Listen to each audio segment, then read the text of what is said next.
And if we could please have the roll call, Heather.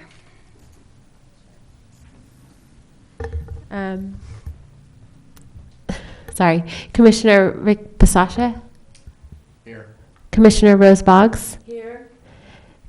Commissioner Darwin McCready? Present. Chair Jolene Lloyd? Here. Lloyd? And Commissioner Craig Walker? Here. Thank you. Okay, we will move on to the meeting minutes from the October 10th meeting. So if anyone has any additions, deletions, questions, corrections, please speak up.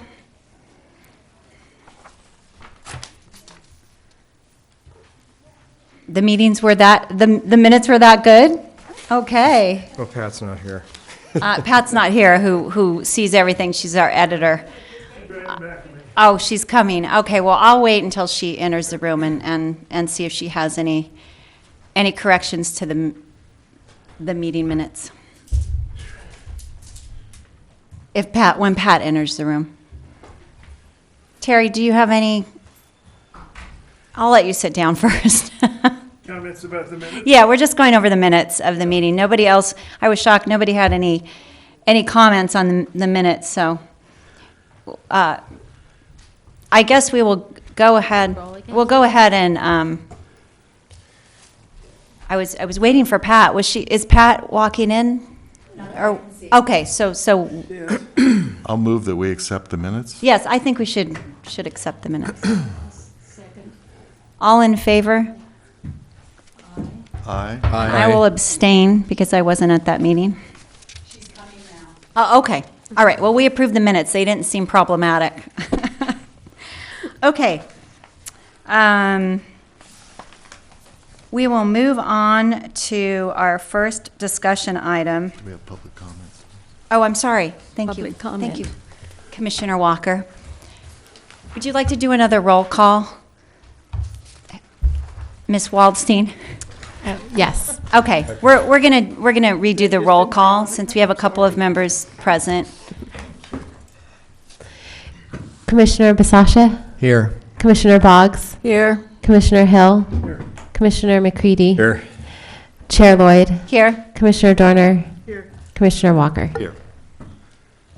Okay, so we approved the minutes of the last meeting, and now we are moving on into public comments, and I have quite a few public comments.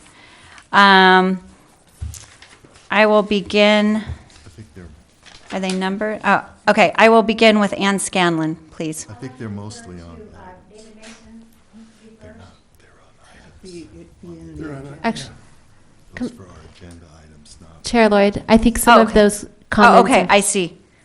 Okay, so that was fine, because that's Ann Scanlon and David Mason are commenting on discussion item number 2.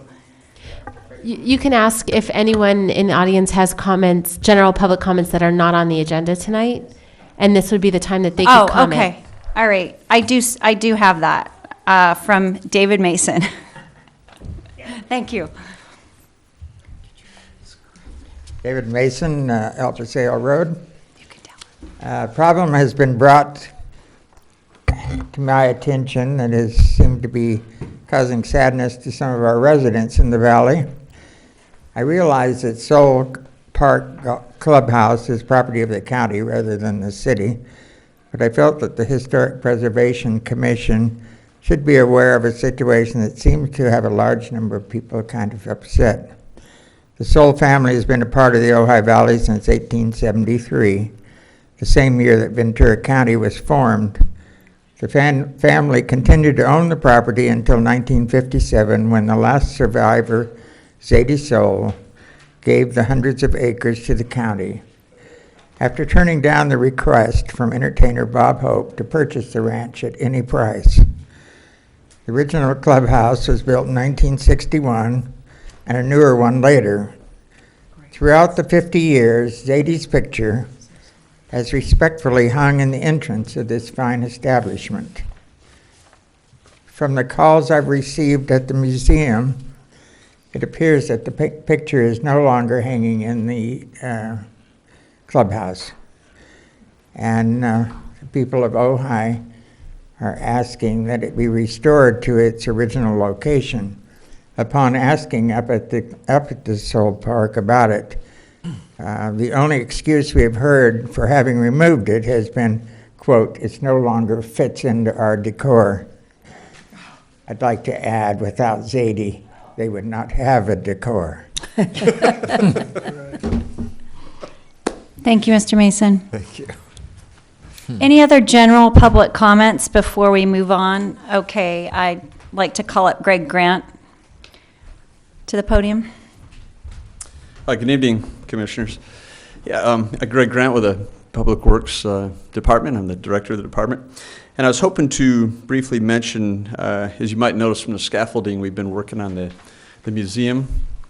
And one of the issues that came up, we're trying to correct some of the water that's been penetrating through the walls and through some of the roof areas. And you know where the tower is? There's the main tower that has the scaffolding around it right now. And there's the older chapel over to the east side of it. And so when those two come together, we have an area that's accumulated a lot of debris. So we've cleaned all that up. And we were trying to understand why it wasn't built during the reconstruction plans in 1994. There's something called a roof cricket that was supposed to be installed there. So we're proposing to put that roof cricket in at this time. So it would be, if you can imagine the slope of the roof from the chapel coming down to hit the tower, you know, there's an area there which would accumulate debris and so on. So a cricket is kind of a flashing detail that'll stick up maybe about a foot on the high side in the center just to create a slope in there. So it's a fairly minor detail, but I thought while you've got your, we've got y'all here tonight, it'd be good to mention it in case somebody had some concerns about it. I think it'll help preserve the building better. And I do have a picture of the building here, excuse me, if you want to look at it. But I think it's a minor detail that you couldn't see from the street. It's too, you know, you can see the tower and you can see the front of the chapel, but it'd be very hard to see this little area to the side. And so I think that I was hoping to just provide that as information to you, and if there's any concern, or if you really felt that we should bring it back as a detail, we could do that, but I was hoping that we can just proceed with the work. Thank you, Mr. Grant. Are there any commissioner comments or questions for Mr. Grant on that roof? Was it a cricket? Roof cricket? A roof cricket, Roof right? cricket. I know what a cricket is. I doubt very much you'd see it from the street or anywhere on the ground level, so it sounds fine. If I could throw one more item in there, and that is the interior of the, you know, we're already pressure washed the exterior of the building. We've got touch-up paint going on the exterior of the building as well as all the trim work, and we're matching the colors. And the interior of the chapel, we were scheduling when the museum is going to clear out the main chapel in I think, late January, when they're done with the exhibit they have right now. And we're going to go ahead and correct a lot of the cracks that are in the interior and paint that as well. So we plan to match the same colors that exist in there. So I wouldn't think that'd be any issue, but I just want to provide that for your information as well. We'll be repainting the interior of the chapel as well. Thank you, Mr. Grant. I really appreciate your coming and letting us know about those items. Any discussion on the paint from the commissioners or? Okay. Thank you very much. Okay, thanks.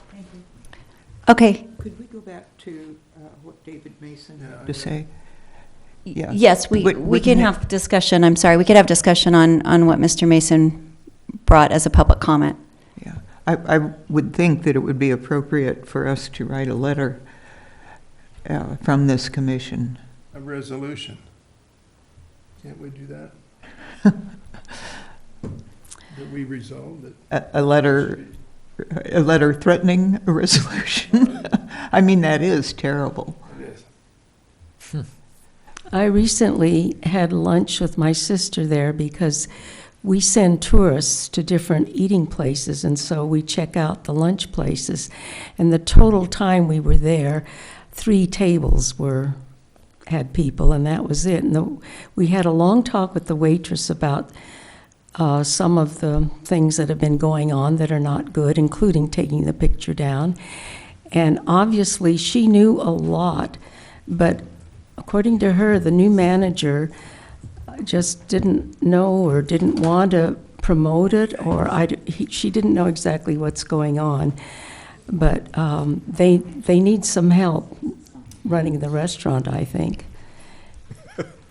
And the manager was there, and I know he knew we were talking to her, but he never came out and talked to us, which I thought was kind of odd.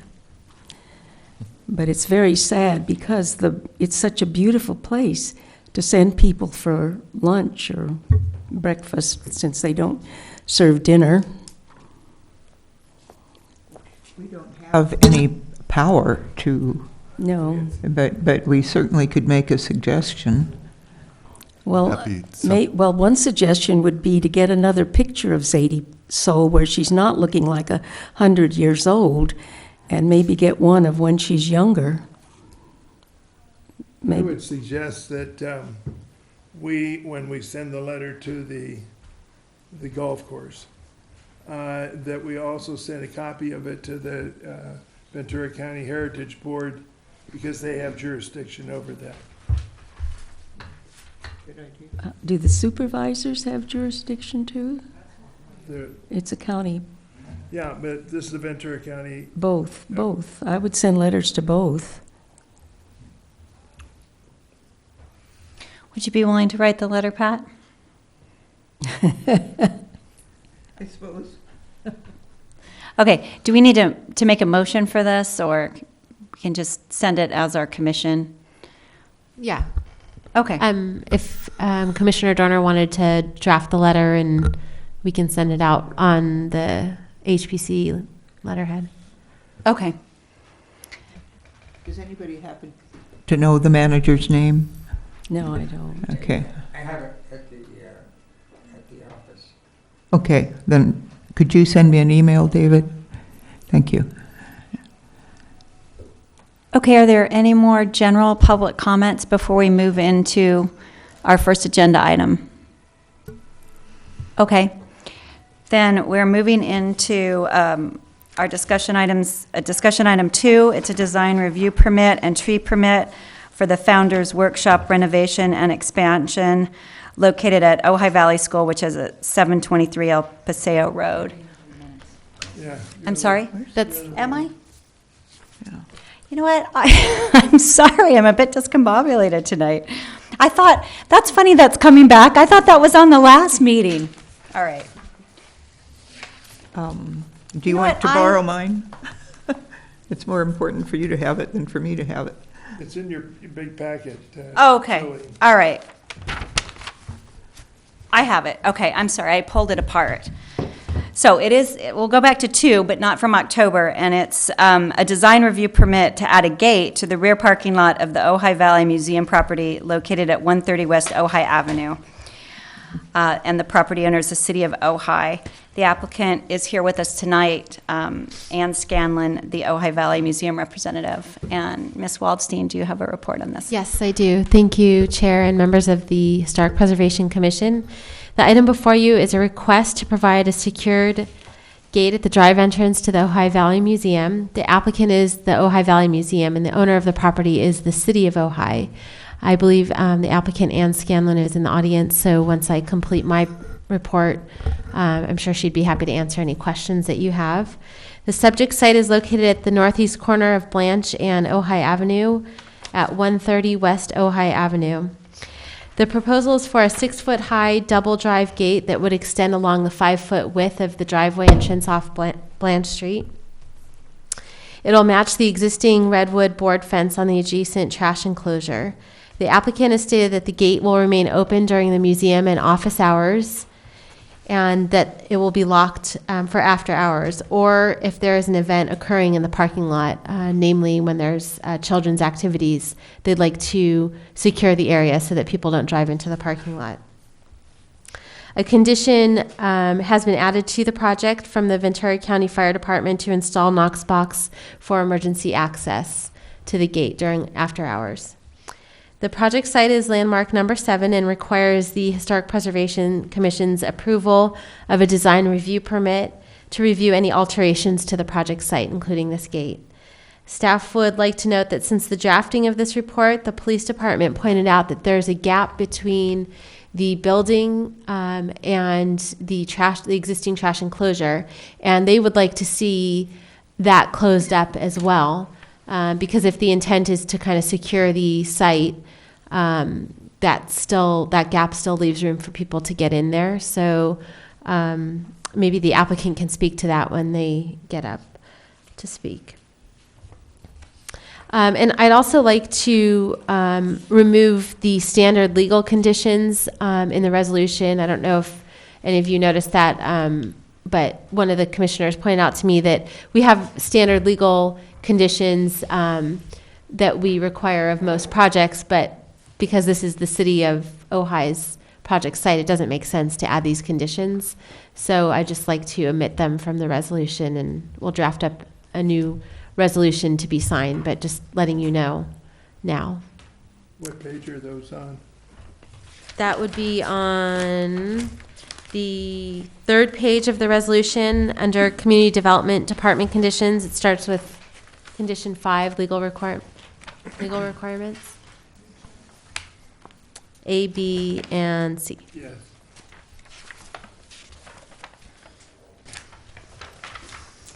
And if the commission is going to recommend approval, the resolution for this project would be 13-08. So that concludes staff's presentation. The applicants in the audience, and I'm sure would be happy to answer any questions that you have. Thank you, Heather. I'd like to call Ann Scanlon up to the podium, please. Could I ask one question first about Sure. the resolution? Under, see on the second page, A, the final sentence doesn't make sense to me. It says, neither the stuccoed columns or parking lot are featured that let the designation of the building as landmark status. Should it be? LED 2. It that should be LED affect- 2. LED and then 2. Oh, that led to, Yeah. okay. Thank you, Ms. Waldstein. Good evening, Ms. Scanlon. Hi, good to be here, thank you. I think it's clear on our application why we want the gate for that property.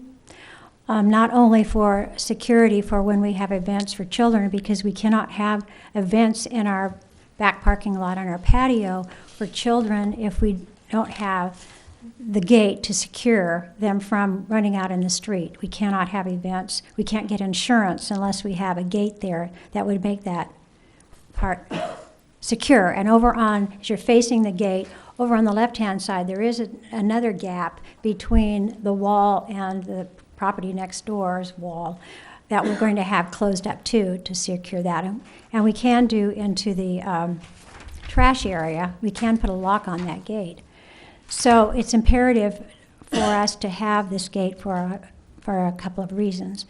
But I would like to talk about another problem we have, and I'm not sure that gate helps or hinders.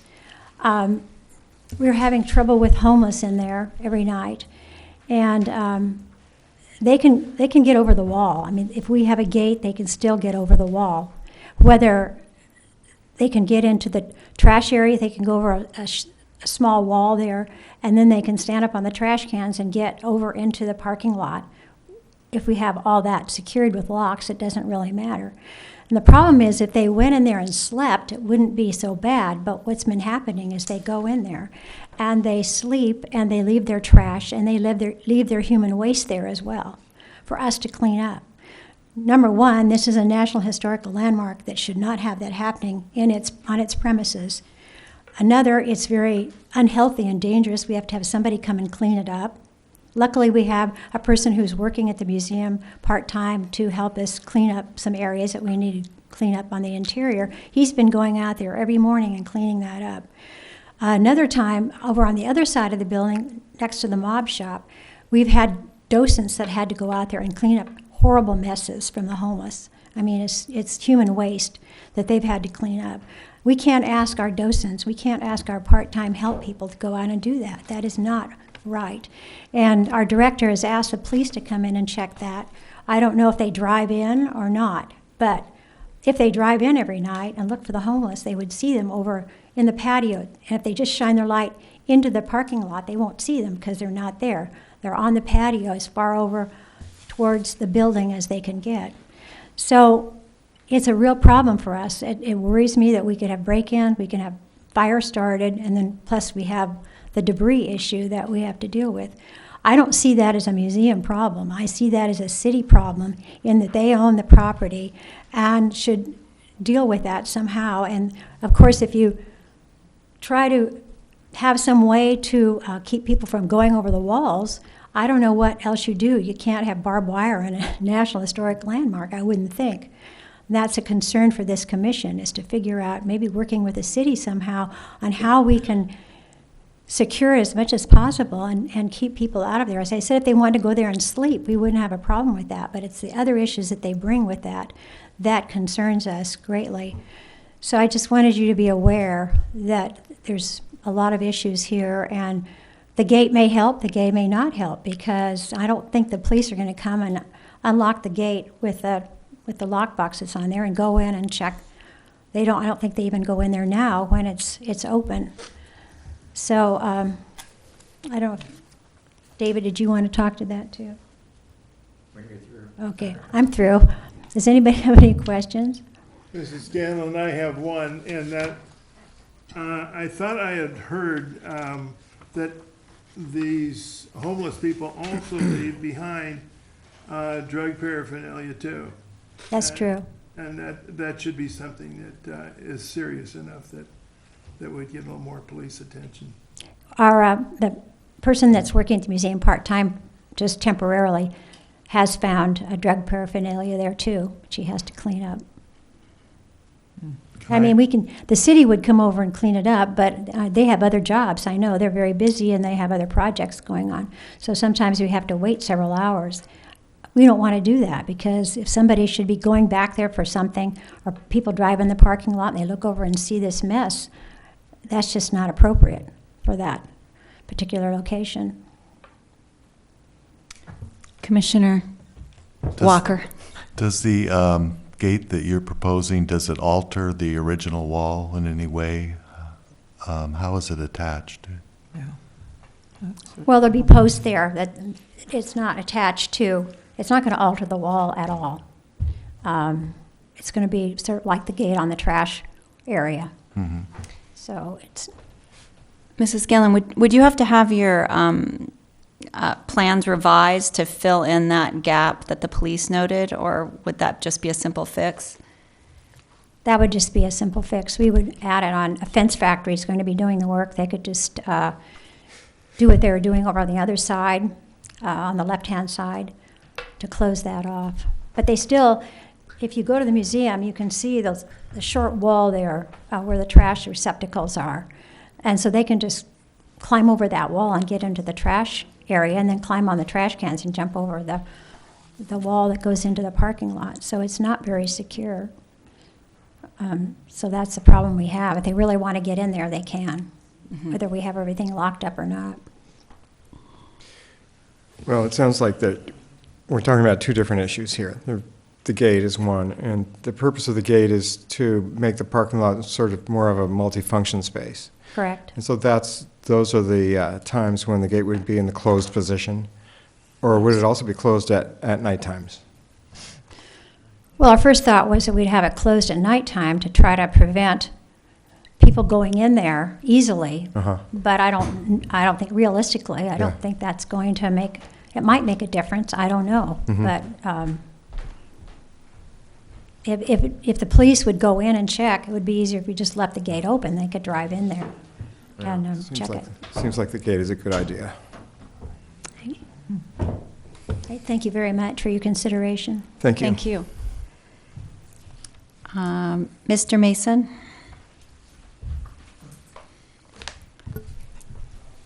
David Mason, El Paseo Road. Ann covered most of the things, but since the time that the museum moved into the chapel building, we've had more than our share of the homeless campers. Our original Shumash garden was completely destroyed by them smashing the plants with their bedding and using the planter beds for toilets. Motion detector lights, which were installed per the Ojai Police request, were constantly broken out. Weekly, we had been calling the police or the Public Works Department to pick up cans, bottles, blankets, used toilet paper, and hypodermic needles. A gate seems to be a possible solution to this problem. We're currently working on reinstalling the Shumash Garden and hoping that this will give it some protection. Another reason for the gate is due to all the cigarettes that the homeless have thrown in the dry leaves that fall daily, and the fact that our doors are all wooden. There is a strong possibility of fire to our beautiful city-owned building. Of course, the gate will not affect the architectural significance of the building. What will affect us is the city removing any legal responsibility for the property. That has been taken care of tonight.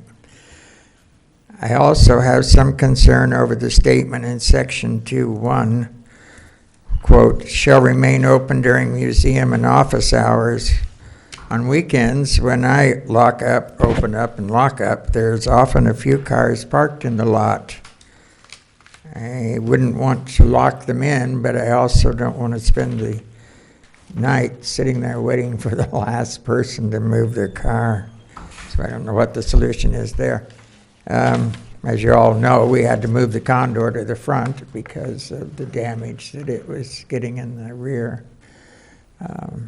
We also are having a lot of homeless problem in the front, but we haven't been able to come up with a solution to that yet.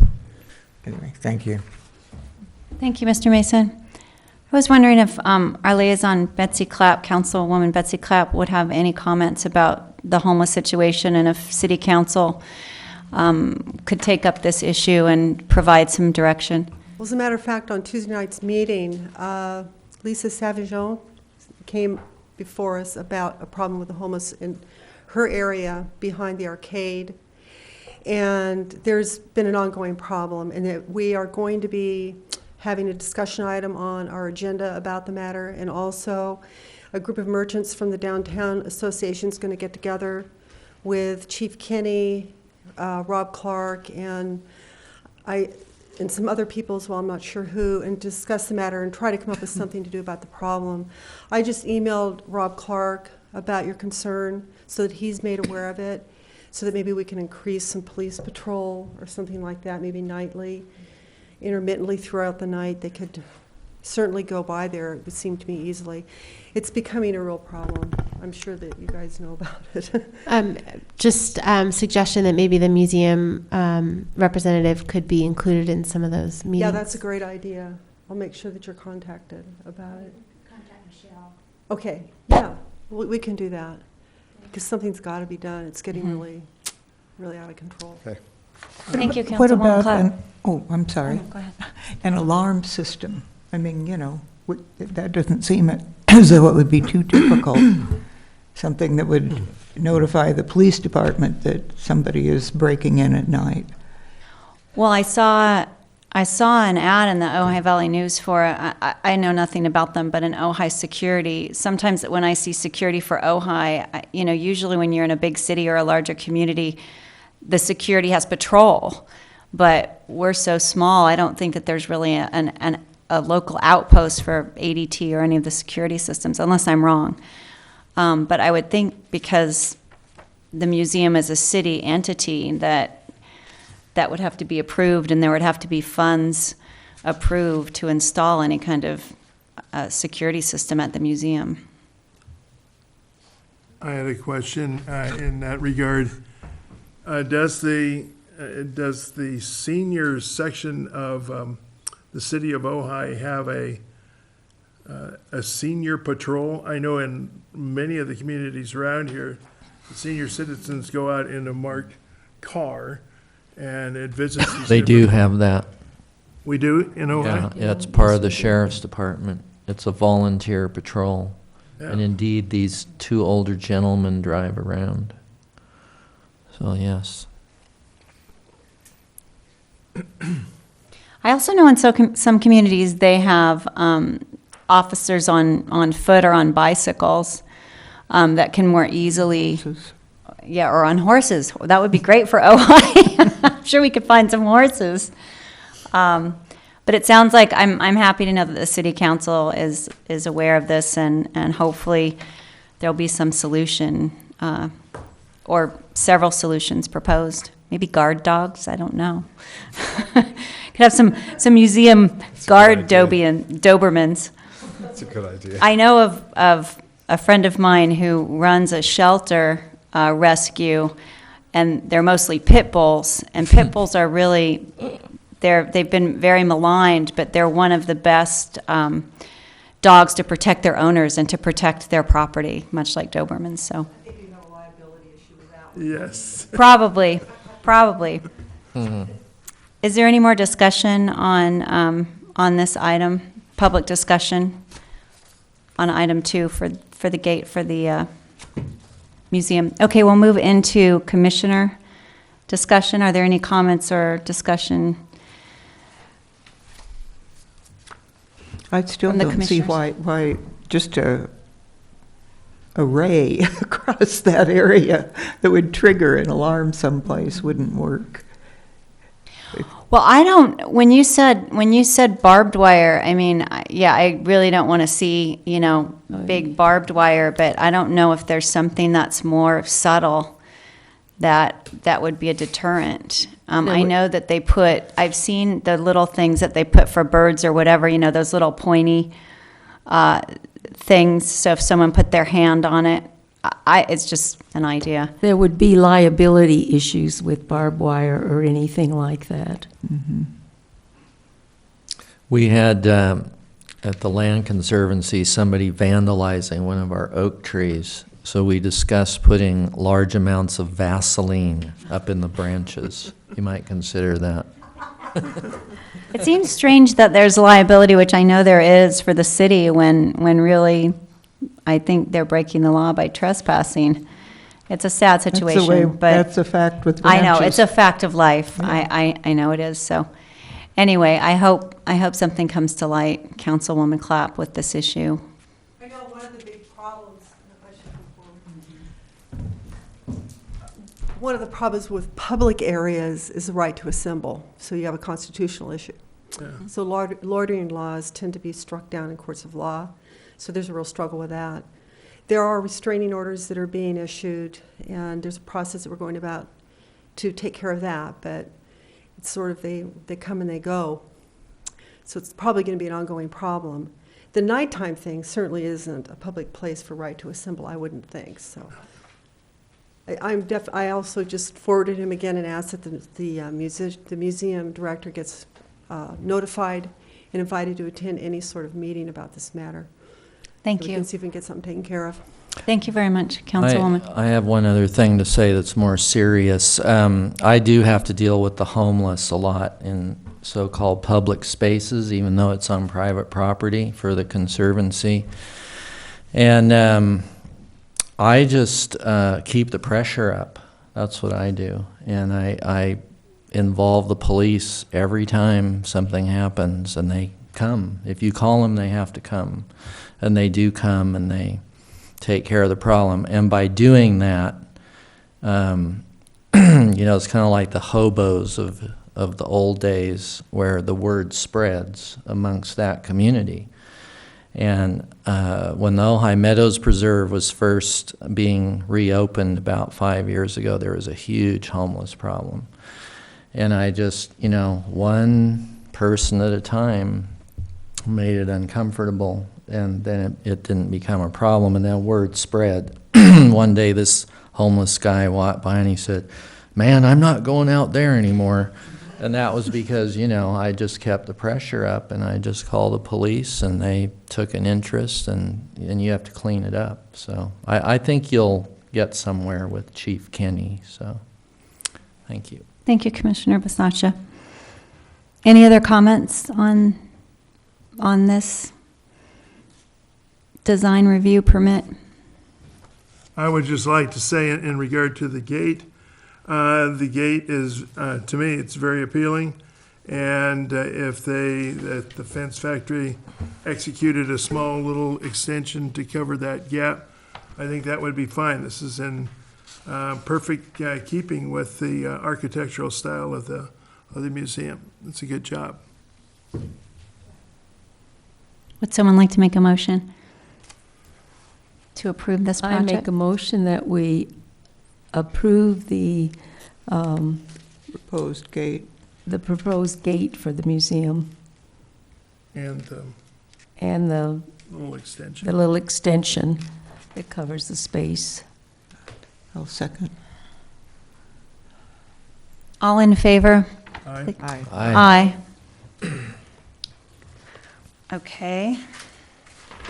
See if I can read the right paper this time.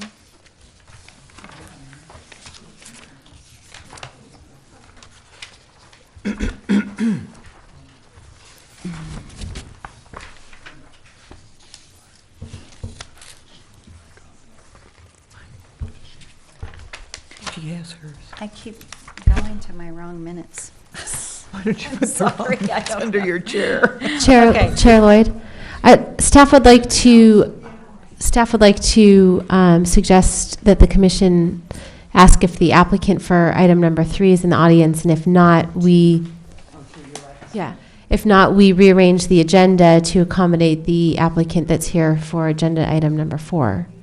Okay. But just double check to. So, moving on to item 3, it's the consideration of a historic landmark, the Mills Act on 715 El Toro Road. If the applicant is not in the audience, then we will move on to number 4, a design review permit and variance for an interior remodel to a historic landmark, number 4, located at 914 1000 and 1010 Foothill Road. Are there any objections to that? I think we'll move forward then. So we'll go forward with 4, and then we will get back to 3. So I have, Staff has a report also. oh, I'm sorry. We will move to Ms. Waldstein, staff report on this item. Thank you. Chair and members of the commission, the item before you is a design review permit request 1307 and variance request 1301 for an interior remodel and relocation in addition to an existing rubble wall, and the addition of 2 gates along the western perimeter wall of the project site. The project site is located at 1000 Foothill Road. There are 3 parcels that are involved in this project site. They range from 914 Foothill to 1000 Foothill and 1010 Foothill. And the rubble wall, the proposed relocation of the rubble wall runs along the entire western perimeter of the 3 addresses that I just noted. In addition to that, the applicant is proposing, as part of the design review permit, to remodel the interior kitchen, and that interior remodel is located in the main residence, which is on 1000 Foothill parcel. The project site is landmark number 4, which is the Libby House. And for that reason, the item is under the purview of the Historic Preservation Commission. There's 2 different requests. One is for a design review permit and one is for a variance. The design review permit is to allow for the change of the rubble wall, the relocation of the rubble wall, and the addition to the rubble wall. The variance request is something that's under the Planning Commission's purview, and that's to add height to the wall beyond what the zoning code allows. They're requesting a 6-foot-high wall, and at some points at the pedestrian walkways, they're asking for the height of the wall to go up to 7.4 feet, which would accommodate the arch over the walkway. And because the project requires a recommendation from the Historic Preservation Commission, we thought that it would be best to bring the project to Historic Preservation first and get your recommendation for approval on the design prior to them going to the Planning Commission for a variance request, because a variance requires specific findings. And we'd like to see the Historic Preservation comment on that before we take it to Planning Commission. So just to kind of clear up our process there. So as I mentioned, the project site is 3 separate parcels under the same ownership. The whole property is approximately 3.24 acres in size. And as I stated, the western perimeter of the project site has an existing 3-foot rubble wall. And that rubble wall extends beyond the project site north and south along foothills. It's part of that whole area. The project site is accessed through 2 vehicular driveways, one to the south of the project site, which is on 914 Foothill Road, and one to the north, which is on 1010 Foothill Road. And it's also accessed by 2 pedestrian gates off of Foothill Road. They're located towards the center of the parcel, which is around 1000 Foothill Road. The Libby House was constructed in 1909 and was home to Edward Libby. The main house has had substantial remodeling and additions completed between 1916 and 1917. I believe the project site was landmarked by the City Council in 1987, and a Mills Act was also approved for the project site. So the applicant, in May of 2013, the applicant submitted the request to remodel the existing kitchen and to relocate the rubble wall. The request came from the applicant wanting to add height to the rubble wall beyond what the code allows. There are portions of the rubble wall that are in the city's right-of-way, which, according to our Public Works Director, is okay for the rubble wall to be located excuse me, in the right-of-way. However, when an addition is made to that rubble wall, the city would want the wall to be outside of the right-of-way area. And like I said, there's only portions of the wall that are in the right-of-way. It's not the entirety of the wall. So the applicant is asking to add an additional 3 feet to match the existing rubble to a height of 6 feet. They're also proposing to add a 4.3-foot stone arch to the existing 3-foot high wall at both pedestrian entrances to the project site. So the wall would be relocated outside of the right-of-way and an addition made to it to match the existing rubble wall that's there now. This would all be located within the front yard setback. I just wanted to point out that in the report and recommendation in 1987 that was submitted as part of the landmark request, the wall was not one of the significant features that were addressed in the report. However, when the project site across the street, 1005 Foothill, was landmarked, the rubble wall for this project site was mentioned. And I think you'll see in the report, I state that for the gateway to the Arbolada, it mentions that the similarity between the wall that's at 1005 Foothill Road is very similar to the wall that's across the street at this project site, 1000 Foothill Road. And it was further noted that the arch's casual stonework symbolizes a naturalness and lack of pretension that are synonymous with the Arbolada. So it is mentioned in that report and recommendation for landmark status, and that was more a more current report that was completed. Staff visited the project site along with 2 of the Historic Preservation Commissioners on October 30th. And we walked the perimeter, we looked at the wall. It is covered in heavy vegetation right now, and you can only see portions of the wall. And the applicant has stated that they will maintain that vegetation even after, if they're approved for the addition of the wall, that vegetation would remain. So the view from Foothill Road of the wall would basically be the same as it is now, except for the portions that you would see with their additional height. The kitchen remodel, the kitchen is not noted in the report and recommendation or the Landmark and Mills Act agreement.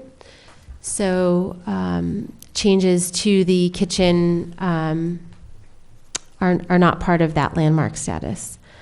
So that concludes that concludes staff's presentation. The applicant is in the audience and can answer any questions, as well as the designer of the proposed wall and interior remodel. Thank you, Ms. Waldstein.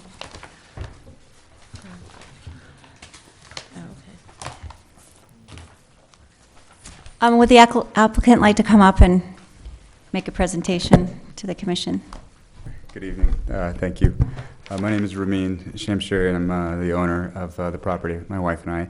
And we've had the property for a few years. And the primary reason we want to build the wall and the gates is really to secure the property for our children and our pets, and as well as our friends' children that come over and visit us.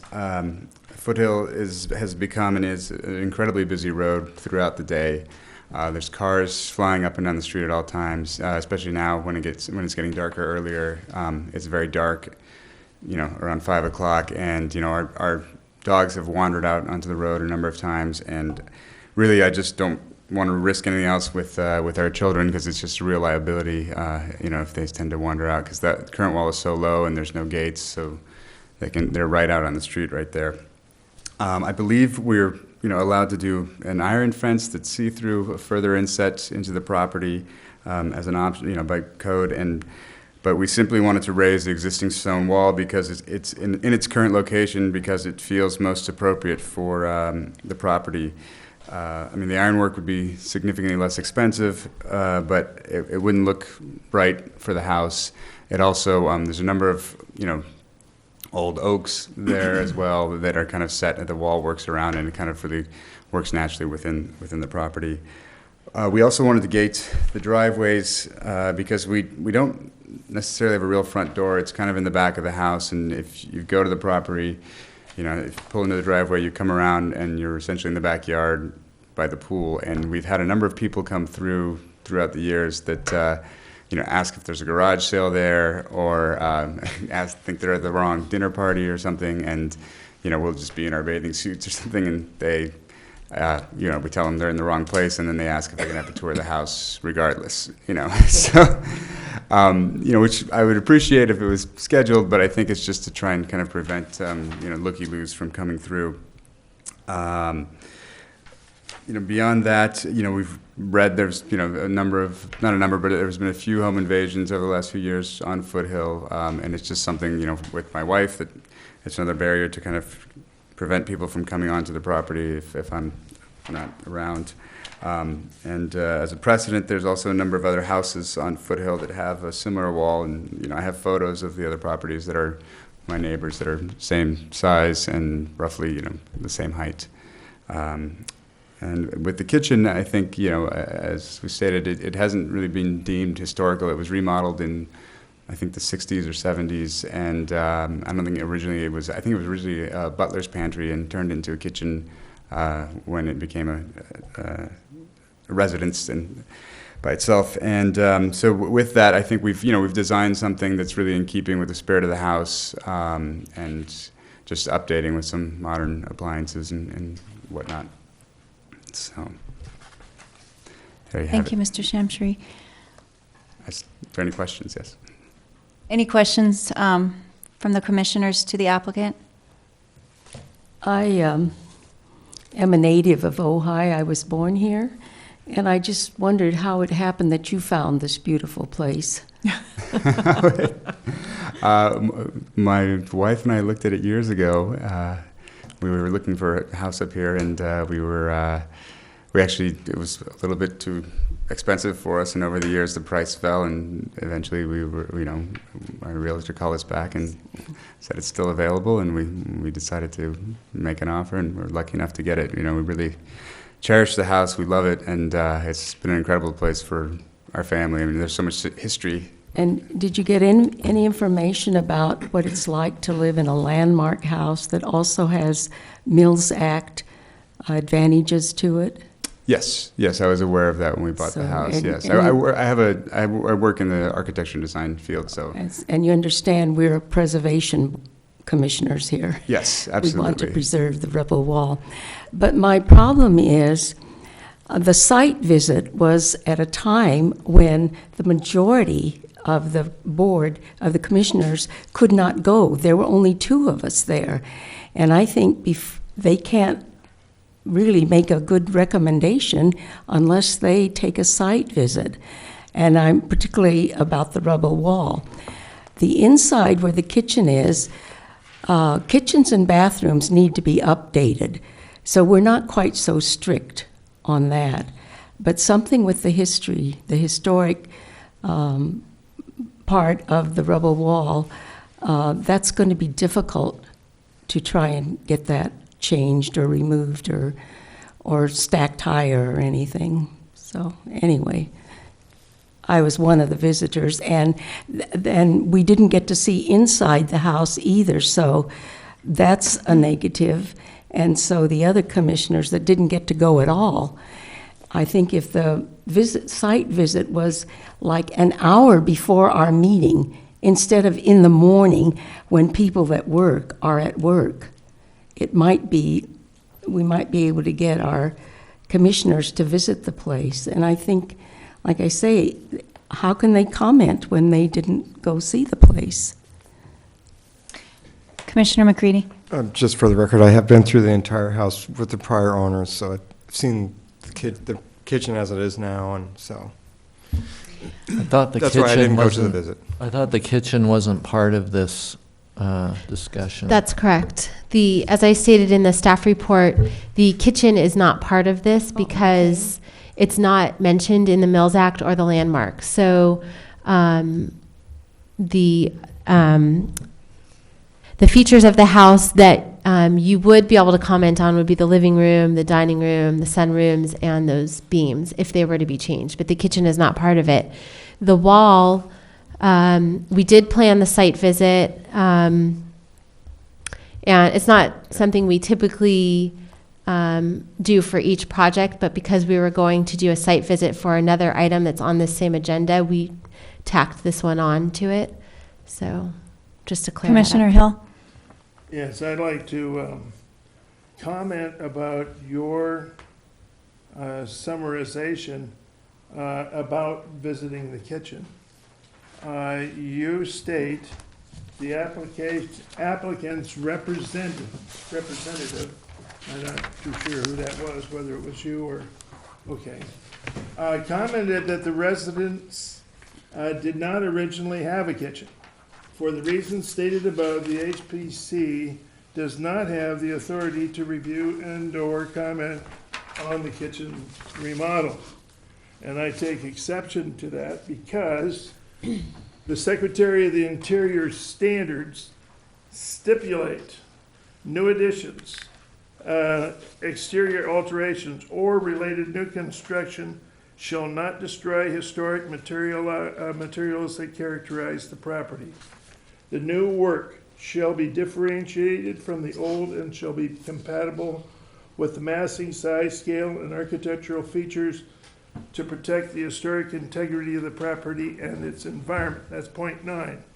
Point 10, new additions and adjacent or related new construction shall be undertaken in such a manner that, if removed in the future, the essential form and integrity of the historic property and its environment would be unimpaired.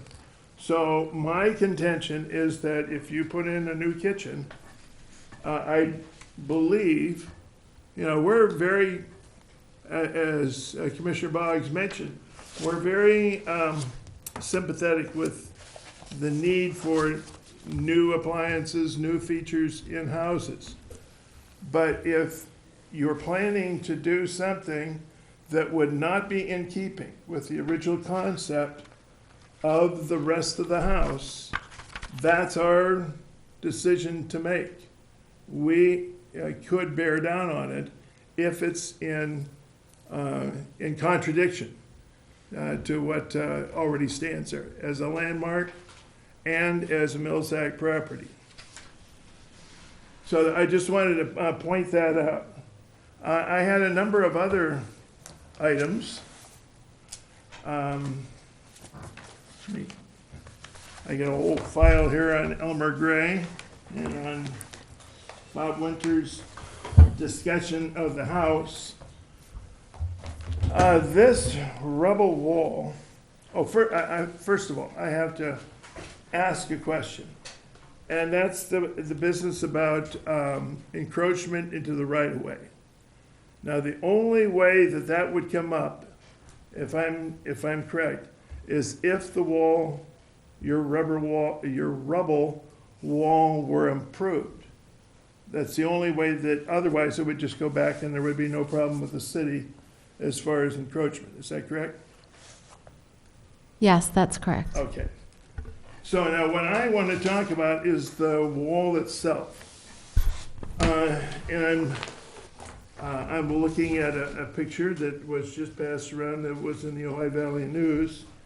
And this photo was by the former owners, Bill and Kathy Couturier.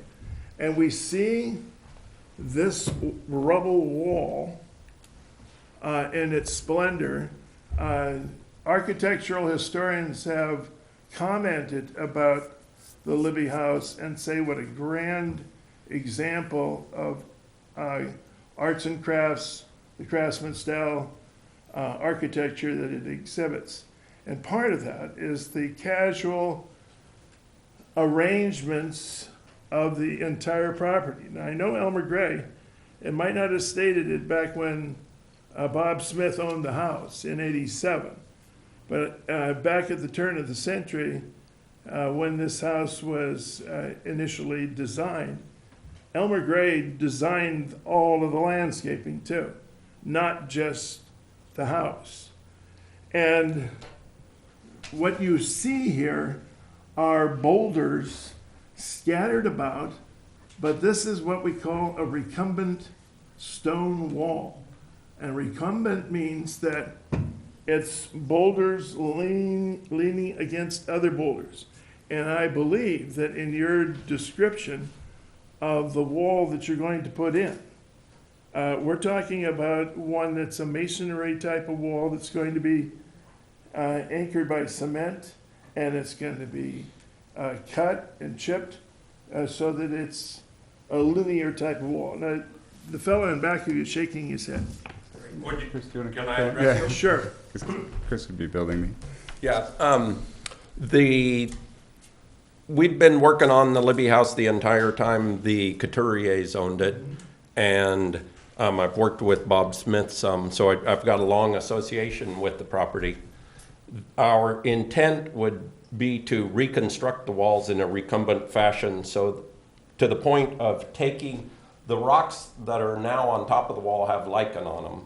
Yes. The that's intent something would you be need to say. set those aside, Yes. restack the wall, and put them back on top. Our intent is to build something that is indistinguishable from the wall that's there, unless you were to have measured it and then come back and see it. Now it's higher, but the construction would be like it is, except now just where the gates are and the arches over the pedestrian gates, we'd have to use some masonry there, some mortar.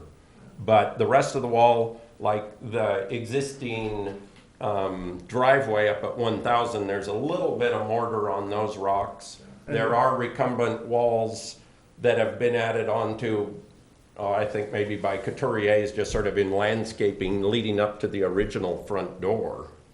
But when the property was subdivided in the last 10 years, there's a new wall. There's a picture in there of that new cut stone wall, but that's not at all the intent of this project. This project would be to recognize the beautiful stonework across the street. That's, I don't know what it is, 8 or 10 feet high, I think, at the there. So it would be, and like staff said, most of the wall is in the bushes.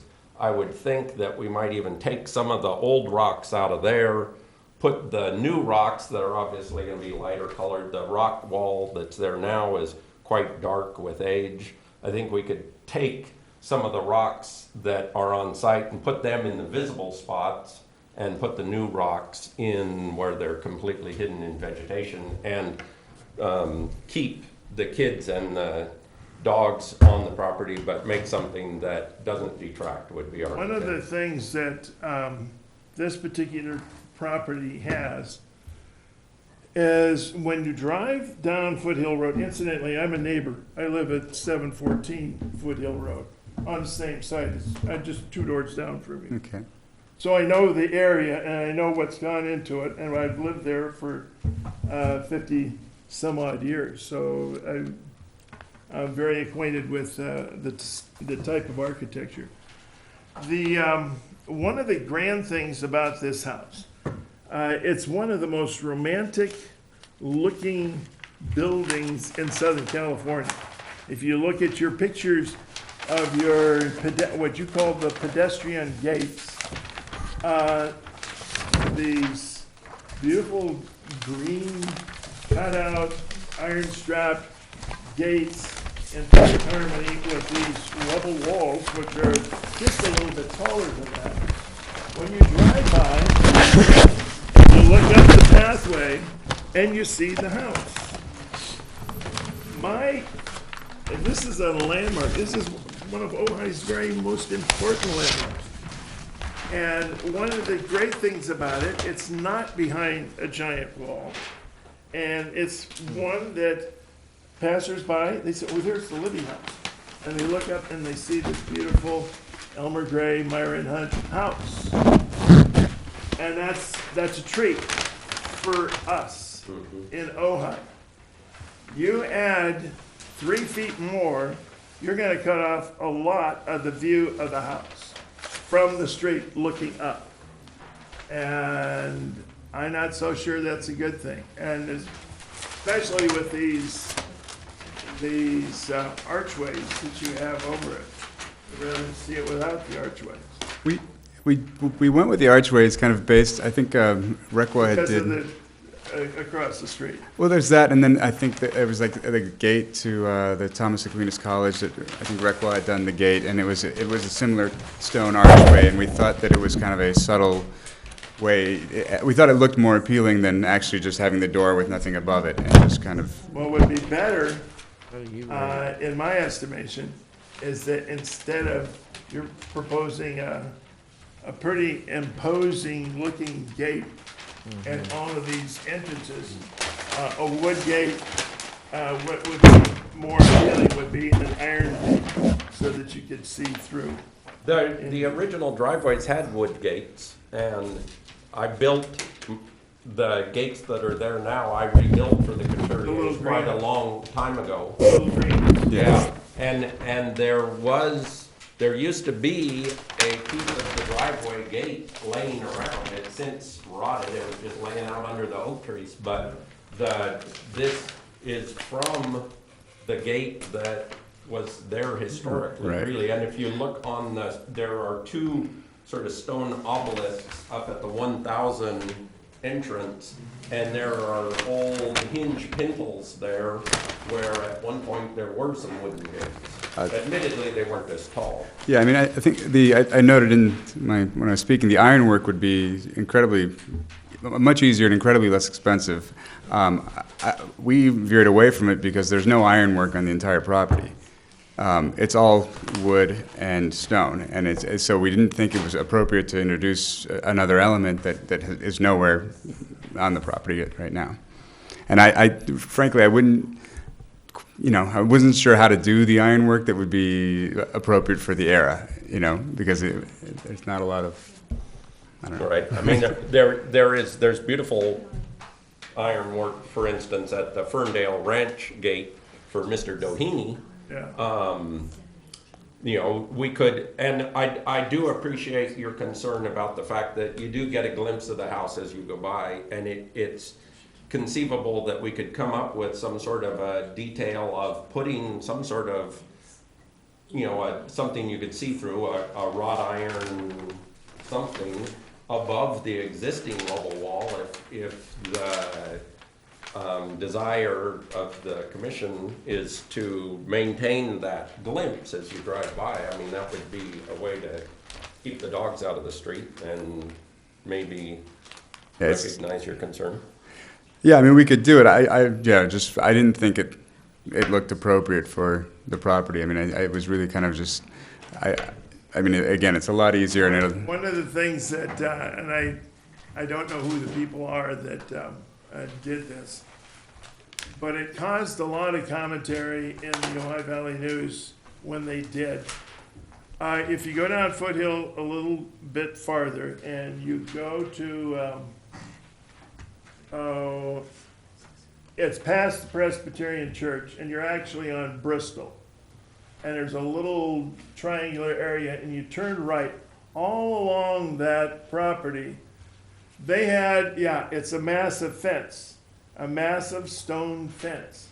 And people were saying, what has happened to Ojai, that we have all of these Fort Laramies all around Ojai, and not sharing, the beautiful architecture, the beautiful gardens and so on with the citizenry.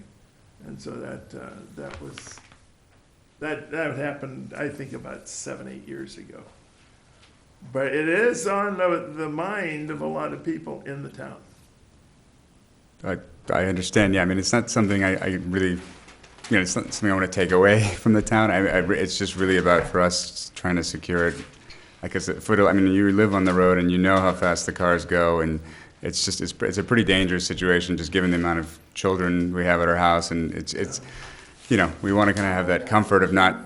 Sorry. How old are your children? Mine are 4 and 2. Yeah. But I might. You have quite a bit of extensive land in the back. Why would you have to put them on the front side? It's more about letting them run. I think, frankly, when when you're Ojai, there's a sense of freedom for them, and they love it up here, and it's incredible for them just to kind of run out the house and just be in the yard. And as they get older, we want to kind of let them have their freedom. And right now, it's you just can't leave them alone for a moment because that they can just wander out in the street. And it's we have a number of other kids. My family, that range in age, up to 10, 12, and they get a little curious and they walk out there, and like I said, the cars really come flying down that road. Well, I have a similar concern that Commissioner Hill has, is that when I look at these pictures of your neighbor's house, and when I was on the site visit that day, and I drive up and down Foothill all the time to my daughter's cello lesson, and just in general, all of those rock walls in front of the houses, and especially the rubble walls, are very low slung, and that's a big hallmark not only of Foothill but also of the Arbolada. That the Arbolada has a very meandering drives, and it's all those low rocks. And then on Foothill, the rubble walls were stacked a bit.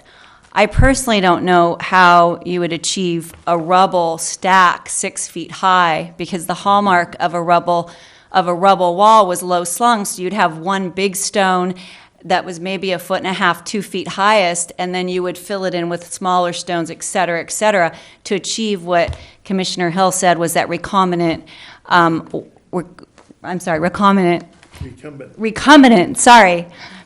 wall, and largely without masonry. It was almost like when you're in the countryside of Europe, where the farmers there created those rock walls, and they created them without masonry. They created them in very free form to divide their property, but they were very low slung.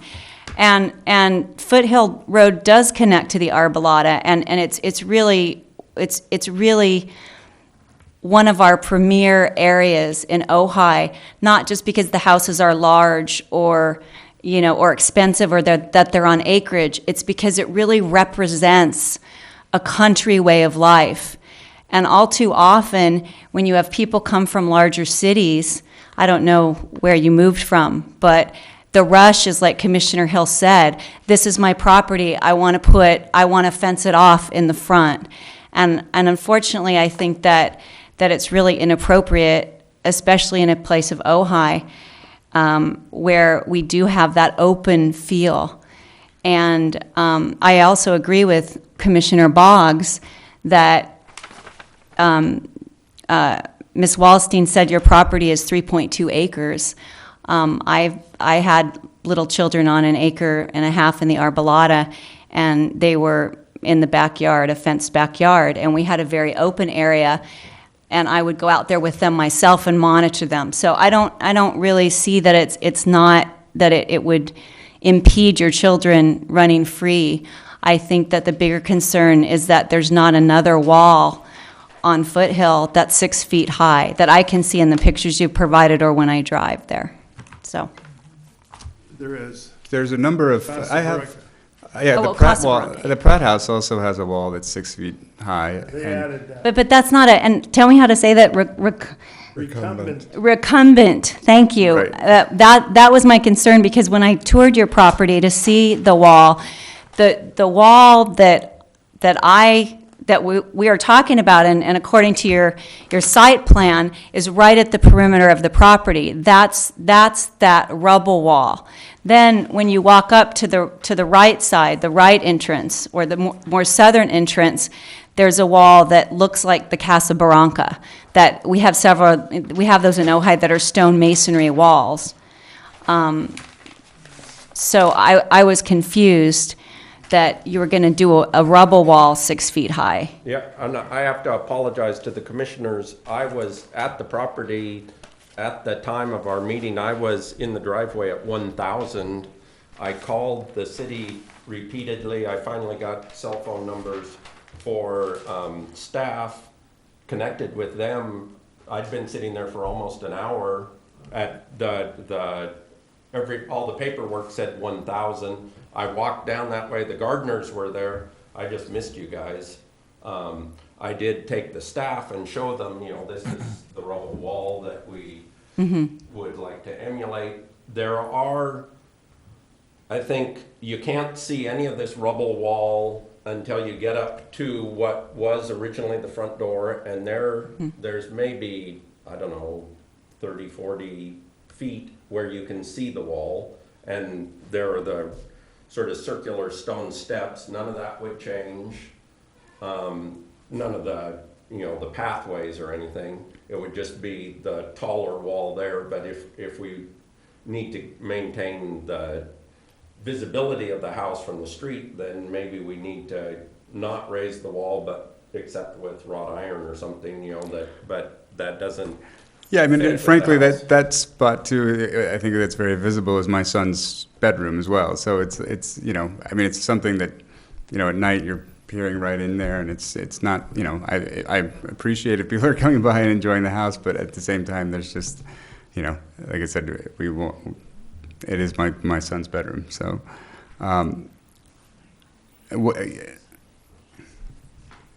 can I ask, so as far as the precedents for the other walls, I mean, how are those? I guess how are those approved? Which in other walls? on Foothill Road? There's a number of them walls that are at 6 feet tall. Those, I have pictures. I do as well. I have pictures from 1904, when the Merrill House was at long before your house was there, and the other Myron Hunt, Elmer Gray house, the Robertson house, before it burned down first. It was the Swiss Chalet one, Cindy Convery's house now, which is also a city landmark. A lot of the walls that you see out there now have been altered from what was originally there. The walls were just the scattered rocks that you would dig up from doing your gardening around, and they built these. Foothill Road is just one giant rock pile. And so they made all of these, and about 10 years ago, some of the residents started fixing up those walls. And so it seems a little more uniform than it did back in the 60s when I moved in.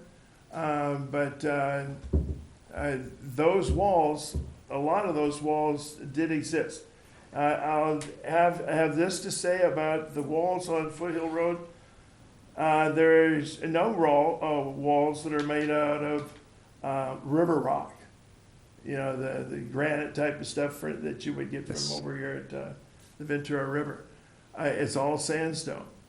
And one of the things, my neighbor at 510, is it 510? My wife's at Jakob's old house. 525 or 520. Anyway, he had a maintenance guy that Miguel, who was a rock mason, and I watched him put up walls everywhere, and he kind of set the tone, and then pretty soon all the rest of the property owners along Foothill have managed to put in rock walls. Now, the one house that has the iron work, the iron gate work, actually it's a wall. It's a wall that goes up so high, and then it's got the ironwork above it. That's the old Merrill house, which is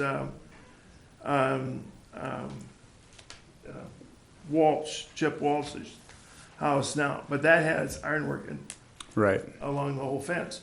And he has mitigated the view into his house. There's shrubbery in back of that ironwork.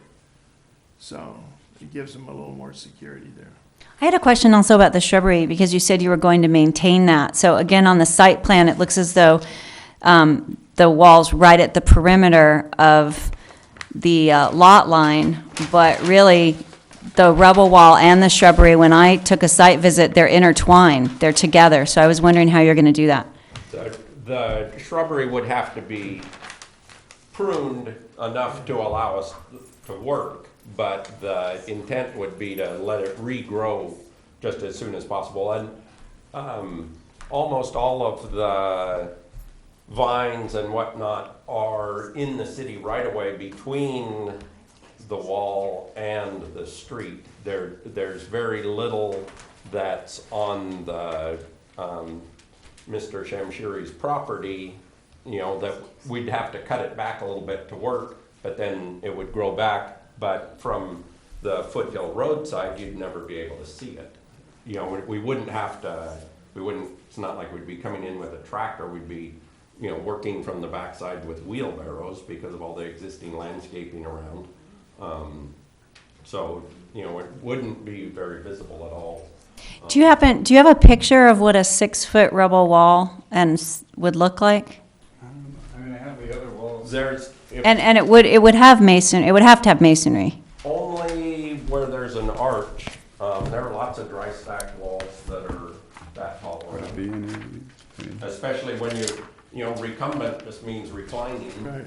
And when you get that battered effect, that's, you know, working with gravity to, you know, get it narrower as you get higher. I have a couple of questions. And this is the Pratt house.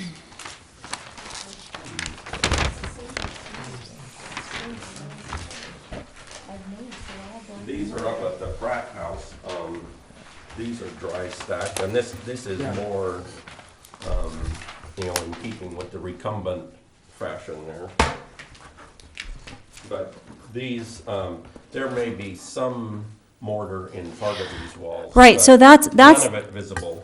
Right, And we don't use it very that's the difference. This was what thank you for these pictures. This is what I was trying to discern, because I do see a lot of these walls, and these are a newer, Right, and that would not be the intent. a newer look. And even this one, even though it's stacked, this clearly isn't the rubble look or the rubble wall. We'd be looking more, the intent would, like I said before, would be to make something that's indistinguishable from what's there, except that it's taller. Because I personally have never seen a 6-foot rubble wall of the type. Has any of the other commissioners seen a 6-foot? Commissioner If you McCready? go down to Pasadena, where Green and Gray and Hunt worked, you will find examples of their work, this style work down there. But not so At much 6 feet high. Well, they might just be, Well, just like a gate post, where you're distinguishing, and you're going to have anchors in that for a gate. There are examples on site. If you walked up by the original front door of the house, there's a wall there that's 6 or About 7 6 feet feet, high. yeah. Just because of the grade change as you approach the original front door. Where those steps were. Yeah. But that doesn't seem to be a real continuous wall. That seems to be an entry where they've stacked against the incline of, because the house, that property's inclined, so the house is really sits up, and this wall's at the roadside, basically. Well, yeah, where the wall is now, there's a drop off to the road. The road is down Right, there, so but yeah. the property is relatively flat. So those rocks are stacking up against an incline of. Well, if you look on if that gate had been open, if I'd been there to show you around, I could have shown you that wall is probably at least 5.5 feet on the backside. Yeah, it's the courtyard for the entry Yeah. on the backside, so. It's just low steps in there. It's still, it shelters that. Okay. But that would probably be the best, I mean, when we looked at it, I said, we want to copy this. Well, I commend the applicant because I agree with you. I think that iron is inappropriate, and I think that even though you would have the view, I don't think that it would complement the house or really the intent of the arts and crafts period. So I like the idea of recreating the rubble wall. I just haven't, I can't imagine a wall at that height looking the way the original rubble walls look. I think another example you could look at as you drive around is the pillars for the Arbolada entrance across the street at 1005, I guess it is. There is some masonry there because they go up, high enough that you can drive under it and all. But those are a bit like what we'd be trying to do. Hey, Chris, have you toyed around with any other designs for this, like without an arch and like maybe stepping it a little bit and making it slightly lower? Okay, but I mean, have you toyed around with that idea? No, I mean, we really kind of,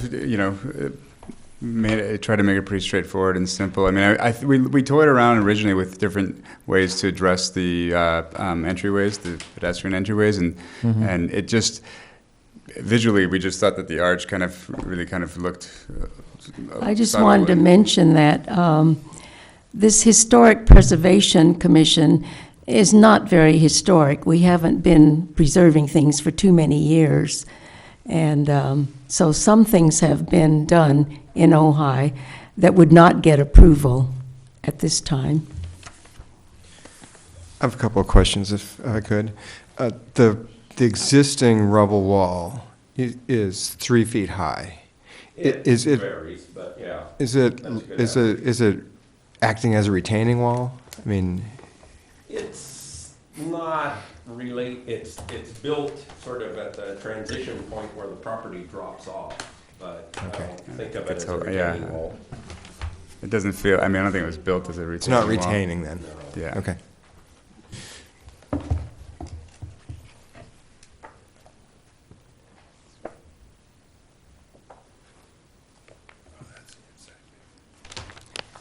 Well, I think some of the rock work in the Arbolada was for flood control.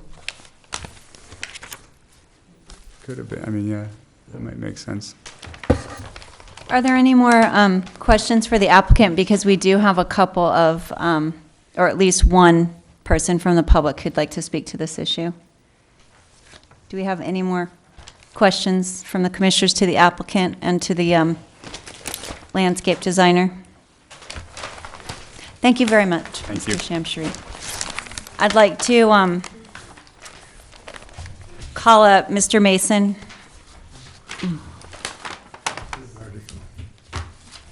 David Mason, El Paseo Road. It's become the David Mason Show tonight.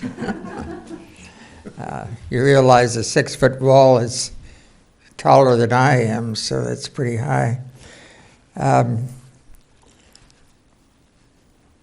Terry concentrated on Elmer Gray, and I've concentrated on Myron Hunt, so put the two together. The Libby House and grounds are a very special situation here in Ojai.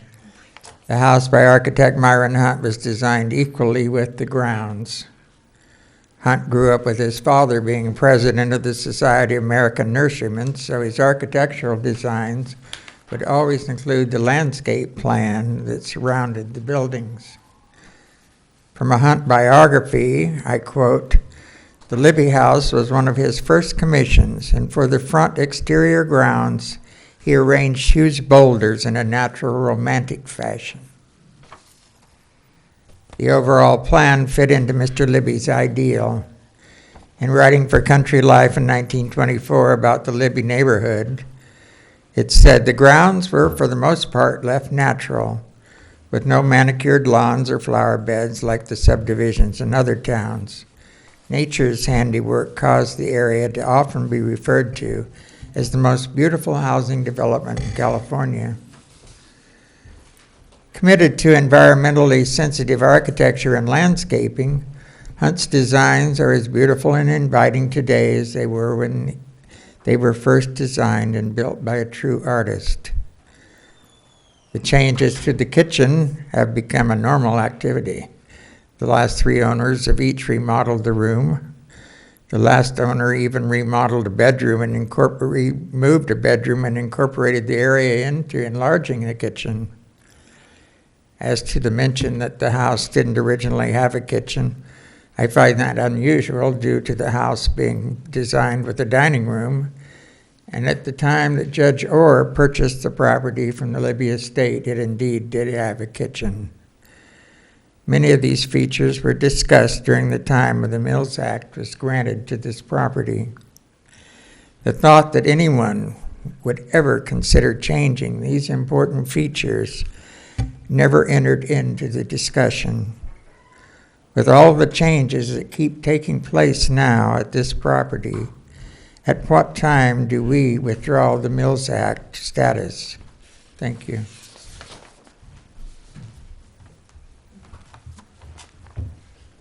Any comments from the commissioners? I just would reiterate what David was saying.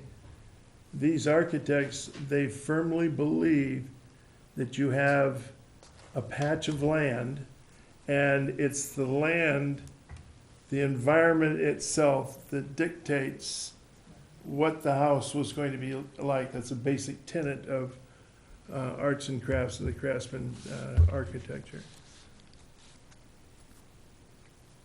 So the scattered boulders, David used the same term I did, the romantic look of this. And I think one of you mentioned something about looking at a place in France.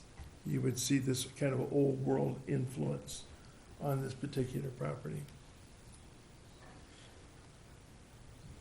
And clearly, in historic preservation, even with the Mills Act, it's what you see from the street, and it starts at literally the drive or the road or, the very furthest point, and then it moves into the house. And like Commissioner Hill said, all of that is very well thought out and planned.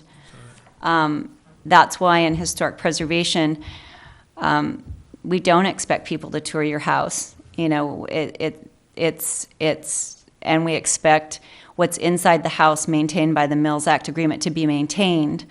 And we also, we're concerned with the structure of the house, but we're not as concerned with, or as particular with the backyard of a house, because that becomes more of a private, unless you can see it from the street. So our biggest priority initially is what's seen from the street and how that documents the historic significance of the house. And your house, your property, is literally one of our most important and oldest historic homes in Ojai. It's a gem, it's a treasure, and I know you feel that way you've because you bought it, and we appreciate that. but it's difficult to want to negotiate that landscape feature away. So I think that's what I'm wrestling with myself.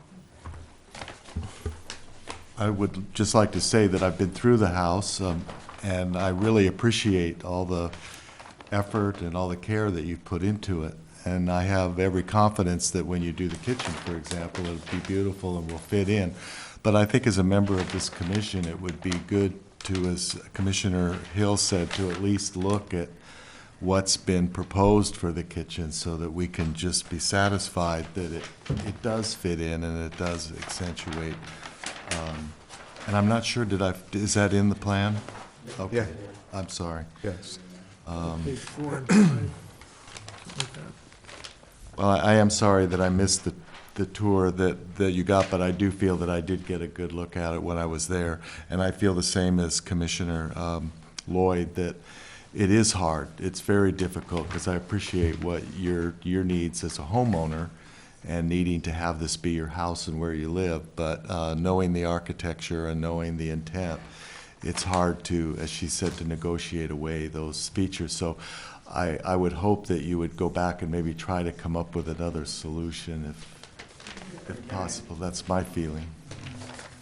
Can I ask, I mean, I understand, everyone's reactions and appreciate them. I guess what would be an acceptable solution that I'm not thinking of? I guess we went around a number of different ways in setting everything back. And again, like I said, everything to me really kind of affected the integrity of the house and the integrity of the property. So, it's a real concern for my wife and I, and it's something that we want to address one way or another. And if it's putting something further in that we have to do, then, I guess we'll have to do it. But what is an acceptable solution?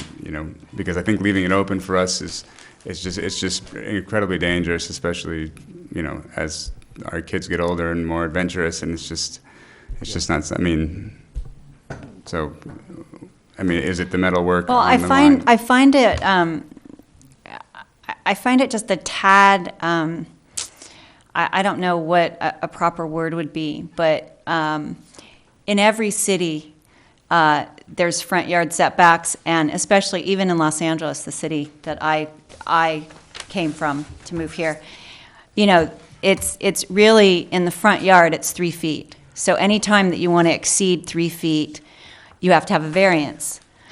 And a lot of people do the 6 foot. A lot of people get the variance, but I have to say, it really, truly closes down a neighborhood. It really, truly makes a lot of neighborhoods unfriendly. And I really wrestle with the idea, being a mother myself of 2 teenagers, actually. With the idea that really your children are meant to play in the front yard and your dogs are meant to wander. We do live in a community. Upper Ojai has acres and acres of free land. So it's hard for me to negotiate that point with you, because it's free will. If you wanted a property where your children could run free, you could have moved to Upper Ojai, you could move to Montana, you could move. So that's hard for me as a preservationist to really come to terms with, because clearly you knew what Foothill Drive was, and to really negotiate the historic significance of a rubble wall that stood there since 1911 in front of one of our most special, most historic, and oldest homes, because you want your children to play in the front yard. It doesn't sit well with me. Right. I just have to say It's that. not so much that I want them to play in the front yard. I don't want them to wander into the street.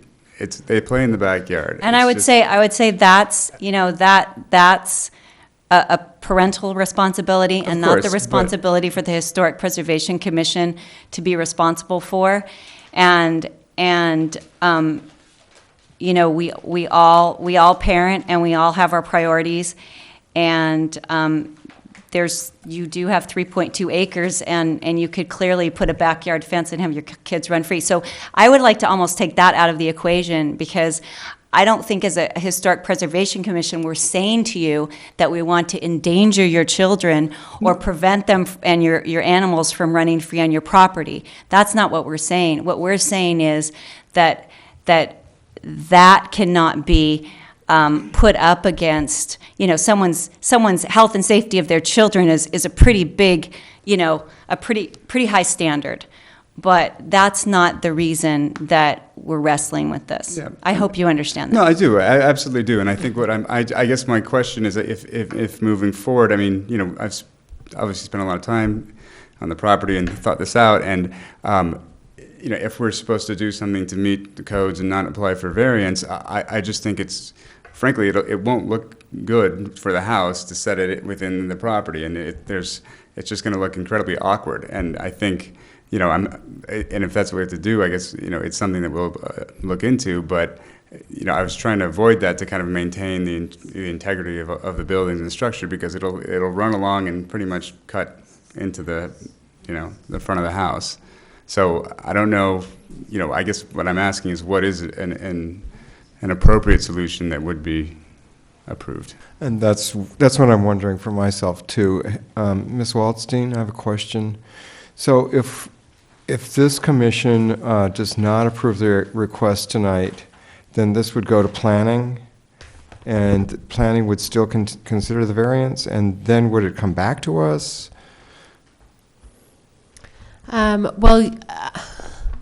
You're making a recommendation tonight, so it's either a recommendation of approval or a recommendation for denial. Uh-huh. And then if the applicant, let's say you were to propose to do a denial recommendation, it would be the opportunity, the applicant could go back and redesign something if there is some other alternative solution that was satisfactory to him, and re-present that back to you. On the plans, you'll note that the applicant has shown where the required front yard setback is. It runs just along the front of the main house. Uh-huh. It cuts through the residence further to the north. And maybe there's some solution of setting back gates, so that he can try to get some security on the site, maybe hooking up to some of the residents. But again, it's the type of fence. It's Yeah, I mean, I frankly, understand it's I not gonna understand, look good, and to be the commission has also indicated that there's no current use of wrought iron and things like that, so that may not work. But your recommendation right now, you would take a vote on your recommendation to the Planning Commission, either approval or denial.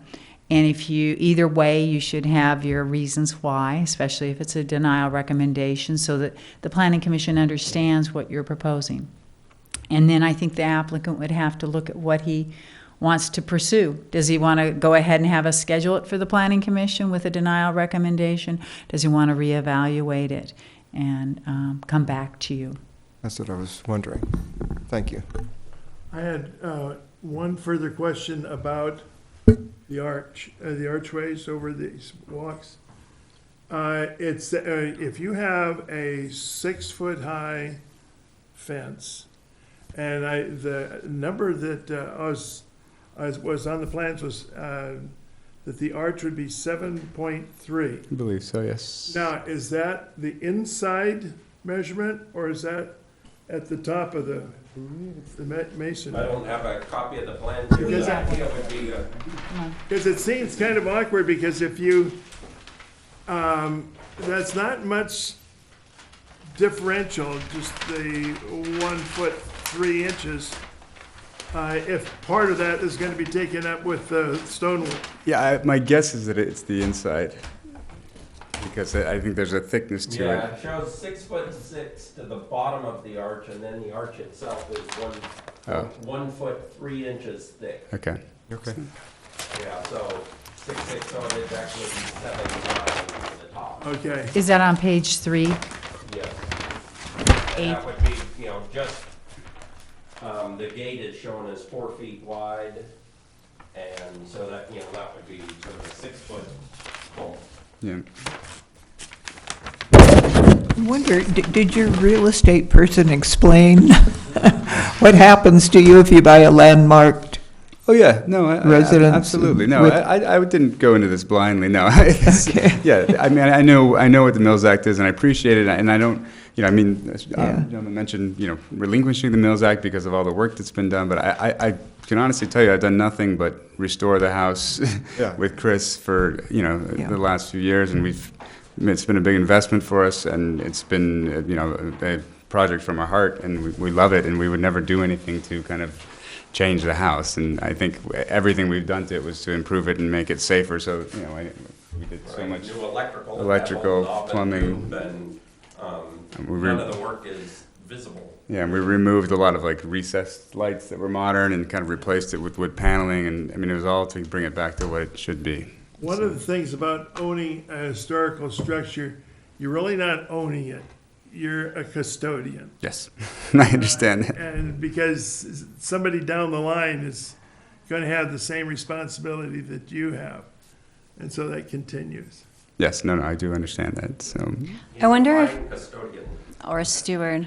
I wonder if you would consider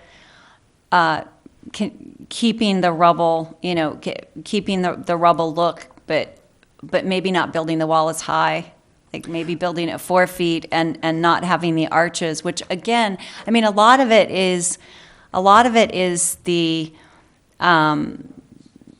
kind of a jarring look of something architectural that hasn't been there before. So when you have a 7-foot arch right at the street that hasn't been there ever, you know, it really Yeah, I mean. is jarring. If that appeases everyone, yeah, I mean, I would definitely consider it. I think, again, I was coming from a place, you know, from my perspective, you know, like I said, we do a lot of work with a number of different types of architecture and styles, and it just, you know, we looked at it without the arch, and it feels kind of naked, and it didn't look great, you know, and so it was really an aesthetic choice to have the arch.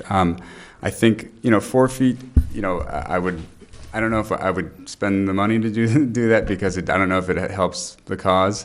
You know, maybe 5 feet would be, but again, it's like I'm more thinking like down the road of, you know, what can a little kid climb over, and, you know, what can a dog jump over? So.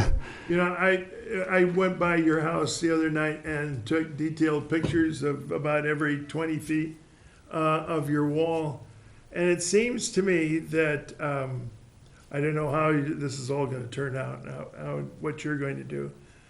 But let's suppose that you retain the wall as it now stands. My suggestion would be to enhance the beauty of that rubble wall by, you mentioned pruning. I could see the type of bushes that are along there, the vegetation you have growing on there, could stand some pruning that's directly in front of the wall itself, in just little patches here and there, so you could bring out the beauty of this wall that extends. It's an enormous wall as far as the length of this thing. Yes. And the enormity enhanced by a little more visibility of the wall would really be cool. But that doesn't address your concern about security, or doesn't address this thing about, Yes. you know, what you're going to do. You know, and again, it's That's just a thought. Yes, I mean, I appreciate everyone, you know, appreciating the house from the street, and I think that there's different, you know, everybody is different. I mean, you guys, everyone, you know, there's many people that are very respectful and kind of, you know, and enjoy the architecture, but there are a number of people that are, you know, that just walk on the property and assume that they're invited, and it's just, it's a little jarring. So, you know, it's when you're living there, it's, you know, it's a surprise sometimes. I was just thinking, you know, if there could be a happy medium between, you know, closing up your property. I don't know if there's ever a guarantee if you put a 6-foot fence that, you know, a 13-year-old can't climb over it, or dog can't jump over it. I mean, I don't, like I said, I don't think we can ameliorate that for you. I think that has to be your own issue. But for us, you know, I clearly see maybe closing off your property if you have gates or whatever, because it has the wall, you know, along the perimeter, and the gates are open. You know, if there's people walking in, I understand that, but it doesn't seem like you'd have to completely reinvent the wheel for that. It seems like you could just put gates on some of those entrances, and it would prevent people. from walking onto the property. I mean, there's so much vegetation. As we were walking, we were almost getting hit walking on Foothill because there's so much vegetation. It's almost like you have a natural wall created just from all those bushes. Right, there's a lot You of know? vegetation, yes. I mean, it's like you almost have a natural wall with maybe some entrances where the natural entrances are. So I can appreciate wanting to close those off, but it's hard for me to appreciate the need for a 6-foot and 7-foot barrier in front of your house, is all. But I guess my only question would be then, what would be appropriate for the commission here, if it's something. Actually, my guess is that if you were to go to planning, they'd probably turn you down for the 6-foot wall. I'm like, The variance, yeah. yeah. So I don't want us to seem like the bad guys. But if we were to talk about, say, 4.5 feet as, maybe a happy medium, and then, part of the problem is traffic, the random traffic driving in and appearing at poolside. Well, you I can think the close gate- off the entrances. I mean, the entrances clearly, because we walk there, they're wide open. So that to me is an easy fix. It doesn't have to be a 7-foot arch. It could be a gate. Well, And the gate designs are the beautiful. arches are only for the Maybe you can step walk-through up to the gates. mic, because this is being televised to the public. Okay. The driveway gates are lower and no arches or anything. The arches were only proposed at the 2 pedestrian gates. The driveways were just to be able to keep sort of the looky-loos from coming in and out. Yeah, and they're only 3 feet wide, so it's not like, it's one section. And again, I'm not tied to them, I just thought they looked much nicer aesthetically than, just having the naked top of the door, That was the intention. I mean, I think close up the holes, but I think as far as the rubble wall, the property is closed up at the perimeter, and, I would say doing a 4-foot would be the highest that I would think. I mean, is it at 3 feet now? It's some places are like 2.5 feet. Yeah, there are low spots or spots where the dirt is washed against the backside of it, and it's probably less than 3 feet, but. Yeah.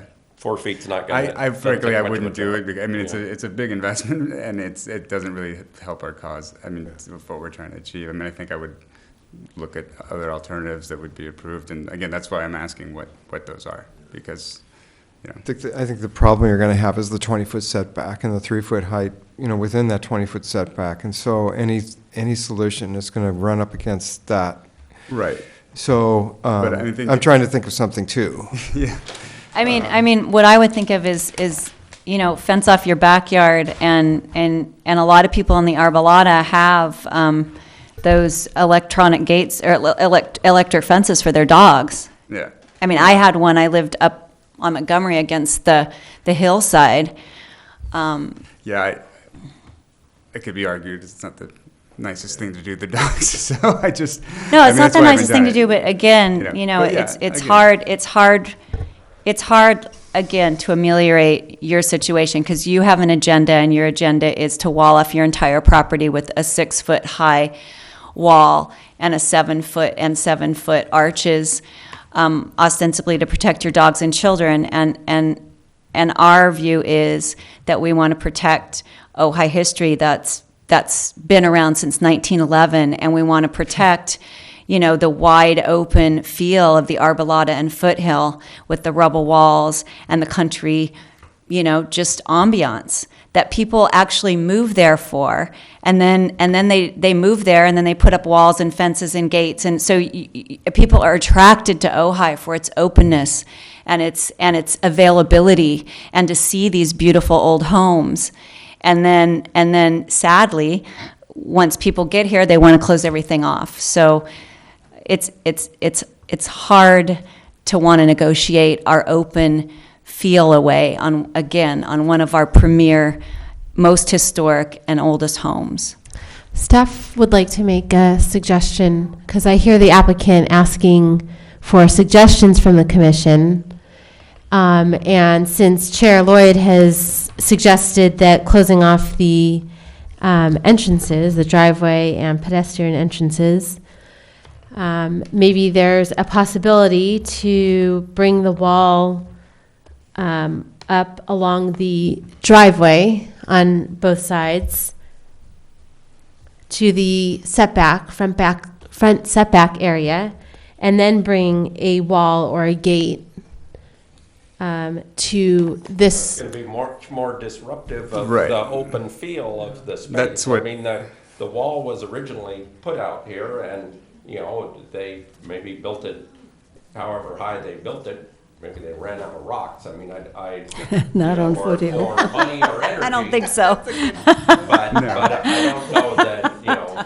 I think that the intent of the architects and any landscape thought, you know, Yeah. they put the wall out there at the property line, basically, and, you know, by today's standards, that's not where it ought to be with the front yard setback and all. No. But in the historic perspective, that's where the architect and those people wanted it, and where it makes sense for the flow of the house to bring it back. I appreciate staff trying to assist in this discussion, but it, you know, to bring it back into the sort of open, beautiful gardens and all, just. Yeah, It's I guess my disruptive, question I is think. if we follow the, you know, the code and we do that, would that be approved? Yeah, in my opinion, it would look much Sure. worse, you know, and it would be much, Right, it wouldn't be in the keeping with public wouldn't the have to property. see it, but it would really disrupt the architecture. But the public would see it because it cuts right. I mean, when you're looking at it, and you'd see it 20 feet back, and then, you know, it would be incredibly disruptive. But Excuse me, I just want to say, when your children are 2 and 4 years of age, you have to keep a close eye Oh, on I them. do, believe me, ma'am. Ours could run free over quite a number of acres, but there were rattlesnakes and bears and mountain lions. I mean, I there are do. dangers wherever you live for children. yes, no, I do, and Yeah. you know, but it's just one of those, you know, Yeah. there are times when they're running around with their kids, and you know, you're talking to your wife, and they're 50 feet away, and you know, within seconds they're on that road if they want to be, you know, so. To be honest, I think automobiles are more dangerous than rattlesnakes. And Absolutely, bears. and you know, I think you can agree that the pace and speed of the cars coming down that street is pretty intense. So it's not, you know, the quiet street that it was when, you know, the house was built. So That's right, things have changed. Well, when it was back in the day, when it was Fairview, that was the main road yeah, to go up in there. So there was a lot of traffic, but even in the old days. yeah. So Because there weren't any other roads, it was just that one. correct. So Are there any more questions for the applicant or his Well, landscape I just designer? have a comment that I think I've been hearing from Zelma Wilson, and maybe you could change your thinking and leave the rubble wall exactly as it is and keep that historic preservation there. thank you.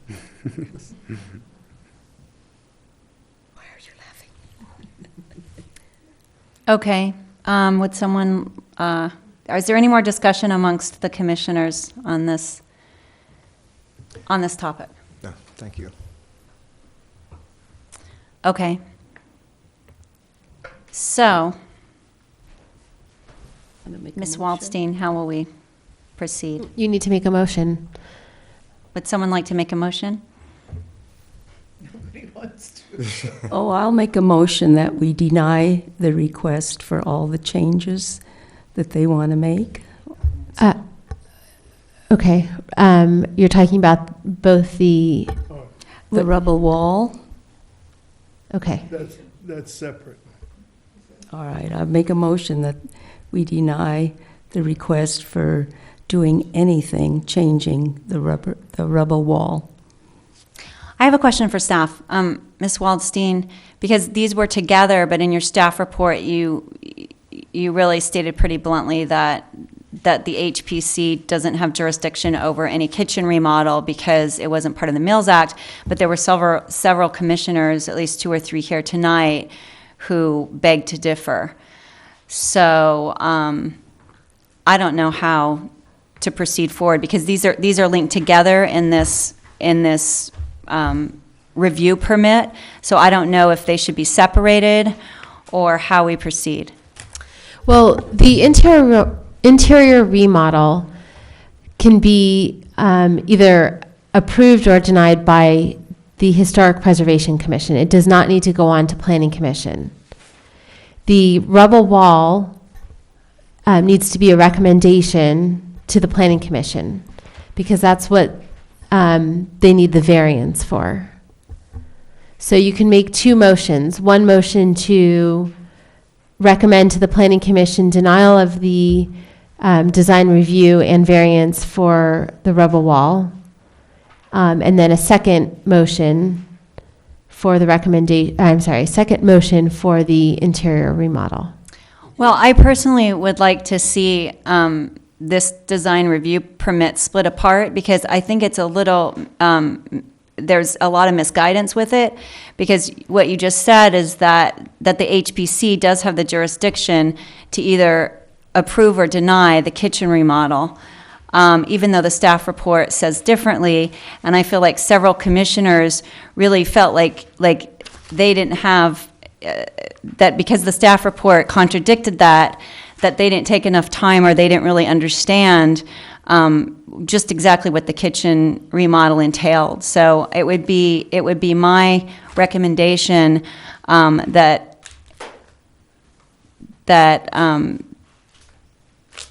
we get some clarification on this before we move forward.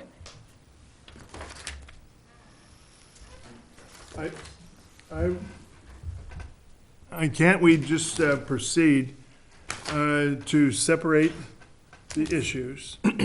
And Commissioner Boggs has a motion on the floor for a denial of the rubble wall elevation and the variance for that, and that we vote on that. And then you can talk about expansion of our thoughts on the kitchen. And I think you wanted to say something about the kitchen business, but not at this time, but I think you want to weigh in on that. But if we could just separate these two, ask for a second, and proceed. Yes, that is fine. And remember, with the recommendation to Planning Commission for denial, we need to have specific reasons for that. Okay. I am unsure about this, because the way this is presented to us, it's presented to us as a design review permit. It's numbered. And I believe the kitchen, although I keep losing, I believe the kitchen was part of that, was it not? That's correct. The applicant submitted an application, a request for a design review for the rubble wall and for the interior remodel. We have to proceed with their request. I'm simply pointing out in the staff report the limitations on what was landmarked for the project back in 1987. There weren't any specific references to the kitchen. And so that's what I was stating in the staff report. But you can make two different motions on the design review. On one design review permit? Yes. We can make two different motions. Okay, let's go forward with that then. I heard a motion on the table for the rubble wall. Was there a second? I'll second that motion. Commissioner Hill seconds that motion. Shall we do a roll call vote? We first need to hear reasons for recommendation of denial. Height. Destroys historic significance of one of our grandest properties in Ojai. Anyone else? I have a problem with the height, and I've not seen a 6-foot wall that would replicate what's there, and I'm not sure personally that it can be done. I haven't seen that in any pictures. I've only seen masonry walls. And I think that having a 6-foot wall with the 7-foot arches would severely detract from the ambiance and the historic significance of Foothill and the Arbolada and the house across the street and the arches, that it would be a real disconnect of historic significance for that part of Foothill. I think, as David said, it's part of the original architecture by the architect, and so that should be preserved. Want to say anything, Commissioner Dornan? Would you like to make a comment? No, okay. Any more comments on the denial of the rubble wall? Did you get enough? Okay, we'll go forward. Commissioner Boggs made the motion and Commissioner Hill seconded the motion. Shall we have a roll call vote, please? Commissioner Vasasha? Could you please specify how you would indicate how you feel about the vote? I don't want to vote no or yes by not understanding what you're supposed to say. Oh, okay. Not how I feel about the vote, but how, What which way the vote would go. Okay. So you are recommending to the Planning Commission denial of the design review permit for the relocation and addition to the rubble wall for the reasons just stated, and I can go over those again if you'd like. No. Okay. no. So your vote is to recommend denial to the Planning Commission of the rubble wall. CNI. That would be a yes? If you're voting yes, you're voting- voting to recommend denial. If you're voting no, See, okay. that's the tricky part, yes. Yes. Commissioner Boggs, Yes. Commissioner Hill, Yes. Commissioner McCready, Yes. Chair Lloyd, Yes. Commissioner Dorner, Commissioner Walker. Yes. Wow, unanimous.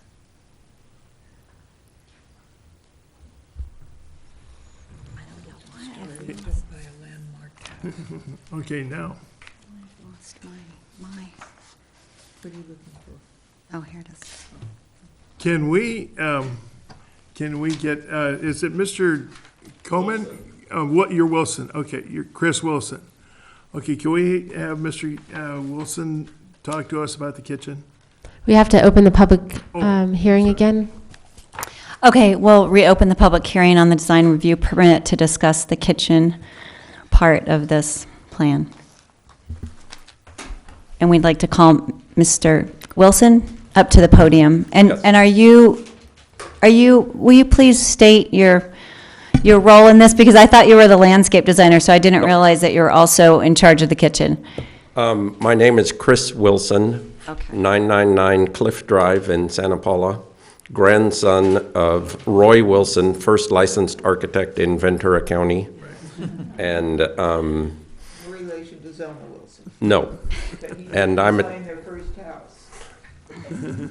And I'm a general contractor and have been working on the Libby House and many other historic structures all over Ventura County and Santa Barbara County for quite a while now. Thank you.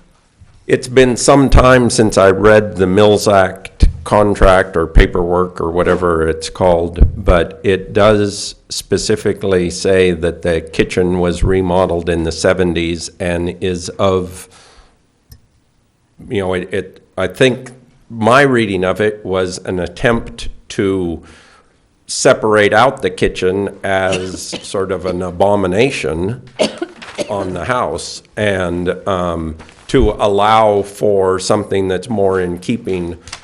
My understanding was that the house across the street was referred to as the cookhouse. And so I think that's where, yes, you had a dining room, but you had a cook on staff and they schlepped the food from across the street. But that was long ago. Now there's been a kitchen for a long time, but it was done by Mr. Smith in the 70s. And it's not in keeping with the architecture of the house. And Mr. Shamshiri's desire would be to build something that, yes, it has modern appliances, but is much more reflective of the time period of the house and in keeping with the original architecture. The existing kitchen is, like I said, it's not representative of the rest of the house.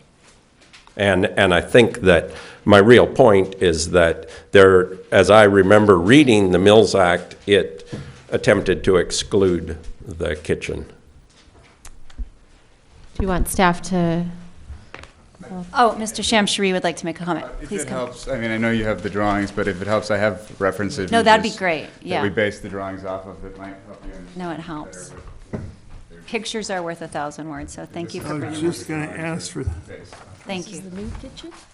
No, it's an existing kitchen. Oh. and We're you're, trying to emulate. so you'd use the beadboard and that type of thing? Yes. Yeah, that's all reflected in the drawings. Yeah. Nice.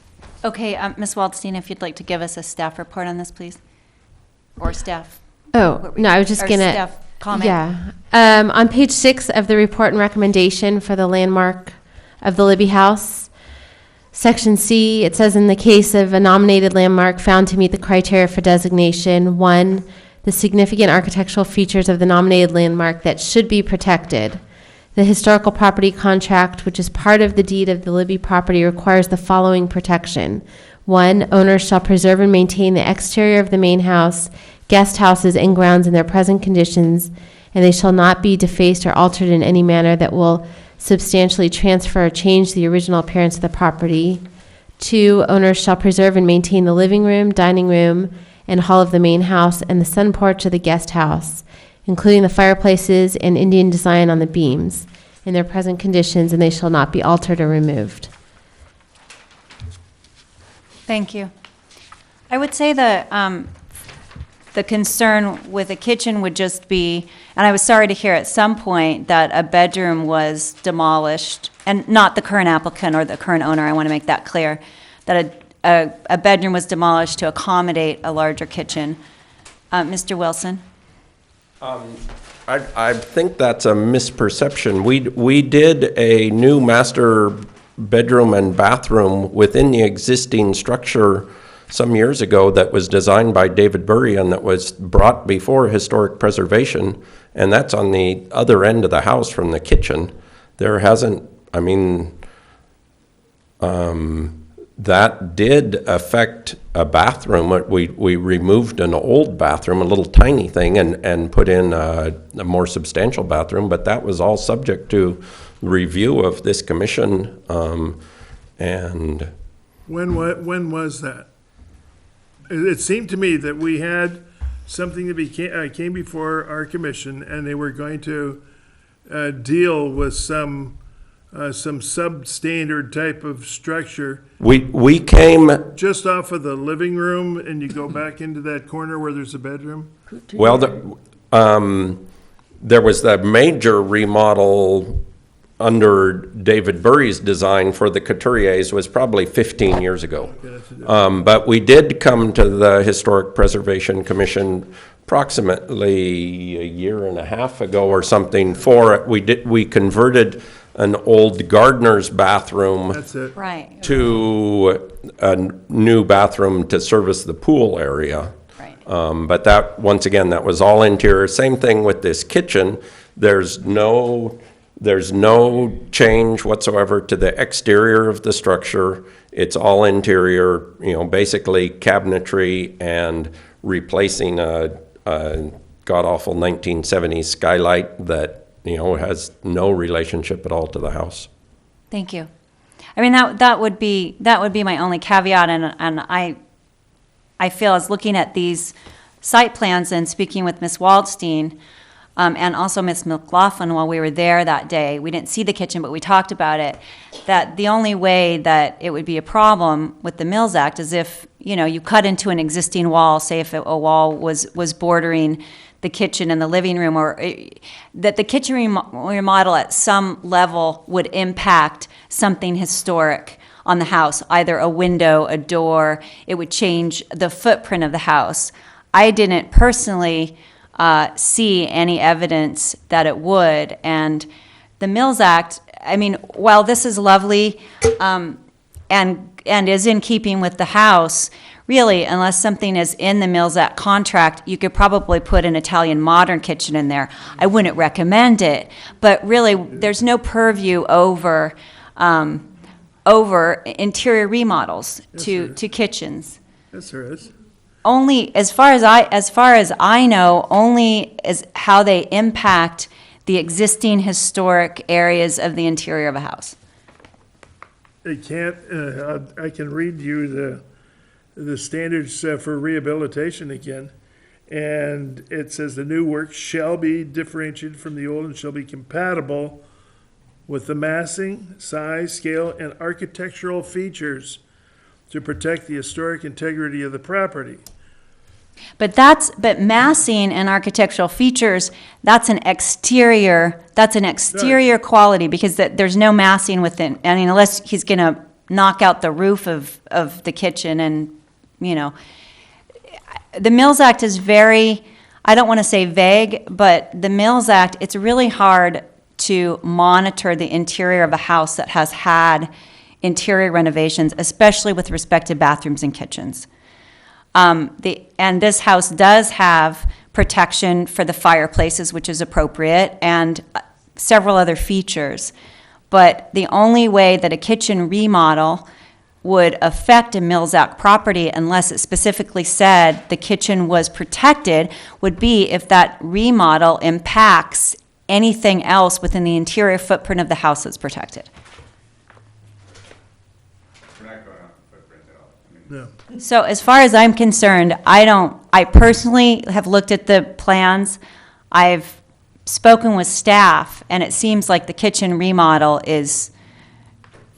would be a go. That there would, in my estimation, there's nothing that I see here that would affect the historic significance of the house or would hurt anything that's actually protected by the Mills Act of the interior of the house, unless someone can tell me differently. I would just like to say. Commissioner Walker. Yeah, I would just like to say that for me, the main issue is, as you point out, whether it's compatible, and from what I've seen here, it does look compatible and would not impact the living room or whatever. Right. I think That's why Italian modern might impact the look, Yes. but this is very good, so I think this. These pictures were helpful. Mr. Mason? I just wanted to speak a minute on the kitchen. I'm certainly in favor of remodeling it, so you have my vote. But I kind of gone back through all the owners over the years, and I think every one of them had kids and dogs. The Seltzers had 4 or 5 children that grew up in the house. Now, that was long before Robert Smith, and I know the Seltzers had a kitchen. But they've all had a kitchen there. He was speaking about the bedroom. I wasn't talking about the new one that we approved, David Burry did. But originally, you went from the dining room into that little hallway to the north, and you went to the right to a bedroom. The center was a bathroom, and you went to the left to another bedroom. And that bedroom is the one that has been incorporated into the kitchen. I spent 22 years here selling real estate, and I had the listing on that house 3 times, so I pretty well know the house. But anyway, I just wanted to make those little changes.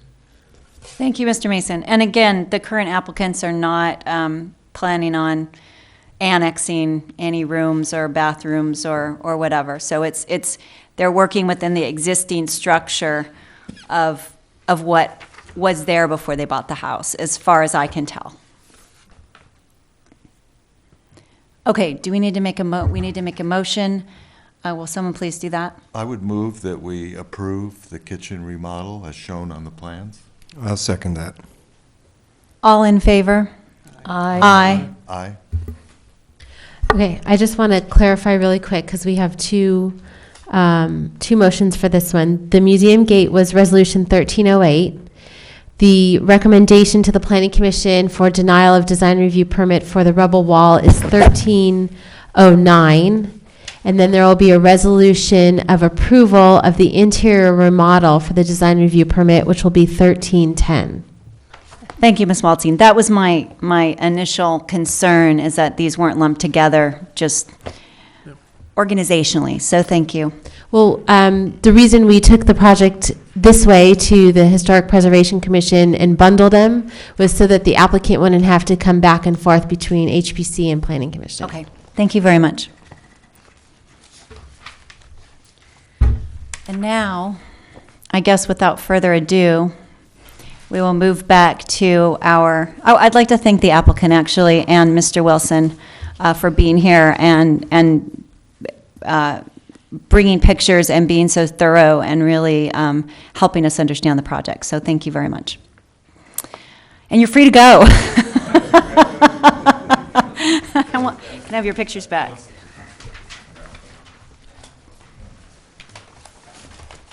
I love the painted wainscot. That's cool. Thank you for your patience with us. Okay, so now we will backtrack to our item 2, which is another design review permit.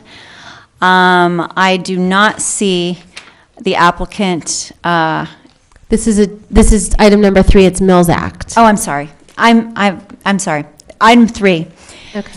Item 3. So we're backtracking to item 3, which is Mills Act. I knew what it was. I just didn't know the number. And I do not see the applicant in the audience, but we will be moving forward. I don't have any public comment on this. So if you could please give us a staff report, Ms. Waldstein. Sure. Commissioners, this item is a request for a Mills Act agreement for the property located at 715 El Toro Road, which is landmark number 20, Arboleda House B. You're probably familiar with this address, as this project site has been before the commission on several occasions. The application was made in April of 2012, along with the request for landmark status. However, after the landmark status was granted, a request was made to revise the landmark to only include the house. And at that time, the Mills Act agreement request was put on hold until that issue was cleared up. So in August of this year, the City Council approved the landmark status for this particular property. And now the applicant is going forward with their Mills Act request for the project site. Like I said before, the project has been reviewed by the Historic Preservation Commission on several occasions, and at one of those meetings in the past, the HPC requested to do an additional site visit to this project site. So we scheduled that, and that occurred on October 30th. Staff was in attendance at that site visit along with 2 of the HPC commissioners. We took a tour of the house, and the 2 commissioners asked questions of certain aspects of the interior and exterior of the house. Ordinance 800, which was adopted by the City Council in June of 2008, gives authorization for the city to enter into a contract with the owners of a landmark property in return for the owner's commitment to pursue rehabilitation, preservation, and maintenance. Certain property tax reductions would occur. Attached to your report are the most recent photos of the site to help in your review of the request tonight. And based on the Historic Resources Evaluation, staff recommends to the Historic Preservation Commission a recommendation to City Council to approve a Mills Act agreement. I don't believe the applicant is in the audience tonight, so if there are questions, I can try and answer them, and we'll try and proceed. I just have a comment. It seems, they put up that terrible wall in front of that house, and we can't do anything about it, but yet this gentleman comes to discuss his front wall, and that doesn't seem fair. I don't know what we can do about it, but, who can see the front of their house? Nobody can. Although I think technically the wall was put up before we agreed to make it a landmark. No, The wall was not put up it was landmarked, it was landmarked, and then the wall was put up, and as far as I remember, it was not permitted. Yeah. Yeah, There it was no just permit. put up. and- Because to do anything to a landmark house has to come before the HPC. You know, there's unfortunately, there's a lot of bad faith with this contract, largely because of that.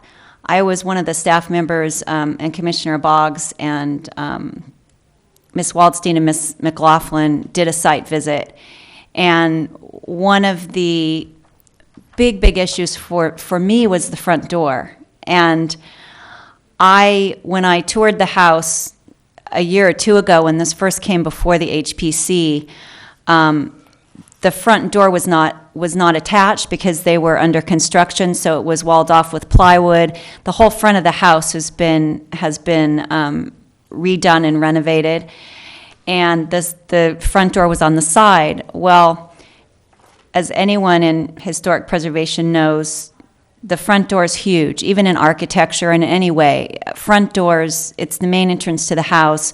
They're very reminiscent of the architecture. It's your first stop to a house, and it's just inconceivable to me that this property owner who is asking for landmark status and got it and now asking for a Mills Act would not only remove the front door. When I asked the owner when we were there, I was told the front door is now on the garage, but on the contract with the city for this Mills Act, they're proposing to get money to restore the front doorbell, not the front door. So I don't even know where to go with this. Can I ask- I'm can I just, ask a I'm question? stymied by the whole situation, frankly. Can I go back to that? Because when they were here, when the applicant was here with his wife and his daughter, and we voted, what were we voting on? Weren't we voting on landmark status? Yes. Yes. And wasn't the wall up at that time? No. No. Yes, it No. was. No, it wasn't. Because No. we talked to them about it, and we said we didn't like the fact that they It put the was- wall up. I'll clarify. This came before us as landmark with Mills Act attached when Mr. Mullane was here, and I don't know the exact date, a couple years ago. And we asked him to separate out the landmark application from the Mills Act application, and that was done by staff. And then the landmark application came in front of us, and we landmarked the house, and we landmarked the grounds. So what you're remembering, Commissioner Walker, this was before your time on the commission, what you're remembering is the most recent visit with the homeowners when they came back to the commission and asked to have the grounds and any of the outbuildings taken off of their landmark status so they wouldn't be responsible for that upkeep, and that's when the wall was already there. So the wall really isn't part of the landmark status, and ostensibly it's not part of the Mills Act with this application, but it severely, in my mind, detracts from this house as a Mills Act property. But we did approve that, right? No, we didn't, we've never approved the wall. We approved separating out the wall and all of the other ground features, say the outbuildings. They built a reflecting pool, the gardens, everything that's not the actual footprint and house. But we did approve taking the wall out of the landmark. Correct. But we never approved building the wall on the landmark. But we did approve, We approved removing it from landmark status right. on this landmark. We did, yes.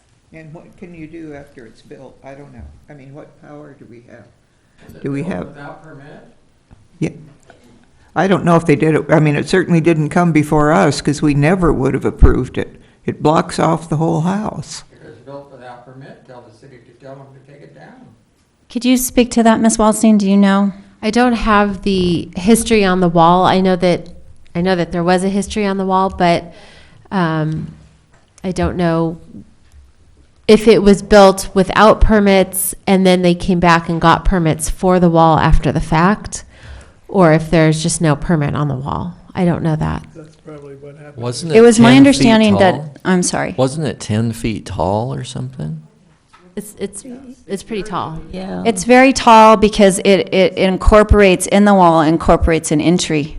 Right. So it has to be taller. Oh. You have to pass through the wall Yeah. to get to the front door of the house.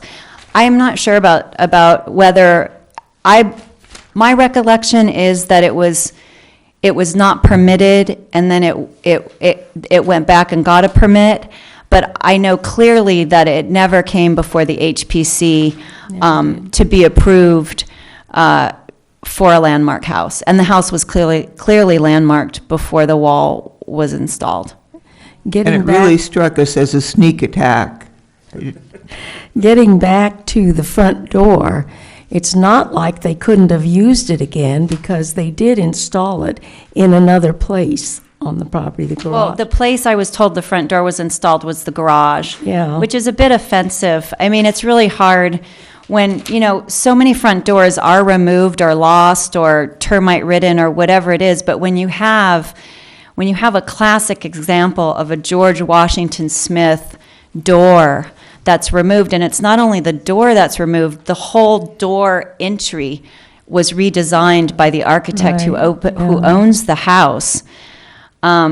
It's really hard to let that pass as a preservationist because those doors are so coveted, and like I say, it really is a hallmark of the architect's design and his perception of how you enter a house. Front doors are just, they're hugely, hugely important. Well, now you can't even see the door because of the wall. But also, looking back on it, I think we made a mistake to landmark this before the project was completed. And I think that we should not vote for the Mills Act for them until the project is completed. Who knows Well, what else? the house is complete. I mean, when the project was first brought to us, we asked for Charles Fisher, the historian, to go back and take pictures of the house, because when it was first presented to us, it was the front right corner, which would be the northwest corner, was all still in scaffolding, and the plaster was not on it. And so we asked, and by the time we got the landmark agreement, it was, the pictures were already old. So we asked for it to be updated, and it was updated by the time we got it the second time and landmarked it. But when we did landmark it, we landmarked the whole property, and the wall was not there. Yeah. And that's another problem with the Mills Act, is that the wall obliterates the whole house, the whole front of the house. Oh, yeah. We were concerned about landmarking the whole property, were we not? No, we did. Yeah, we were. We were concerned about landmarking the property when it was in an unfinished state, but by the time it got to us, my recollection is that the historian Charles Fisher had updated the report. Although my question was, the front door still was not on. It was my impression that the front door was going to be put on.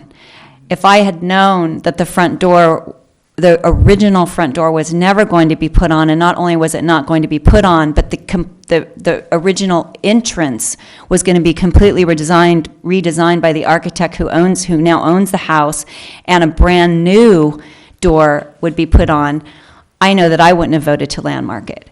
I mean, that's why I'm saying that there's a lot of bad faith to me in this application, and it's unfortunate because my heart is really with having this house as a landmark and having this house as a Mills Act. It's one of our premier, it's one of the three amazing George Washington Smith's houses that really define that period of Ojai, that 1920s Spanish period. And it was the one house that was not landmarked and not yet preserved.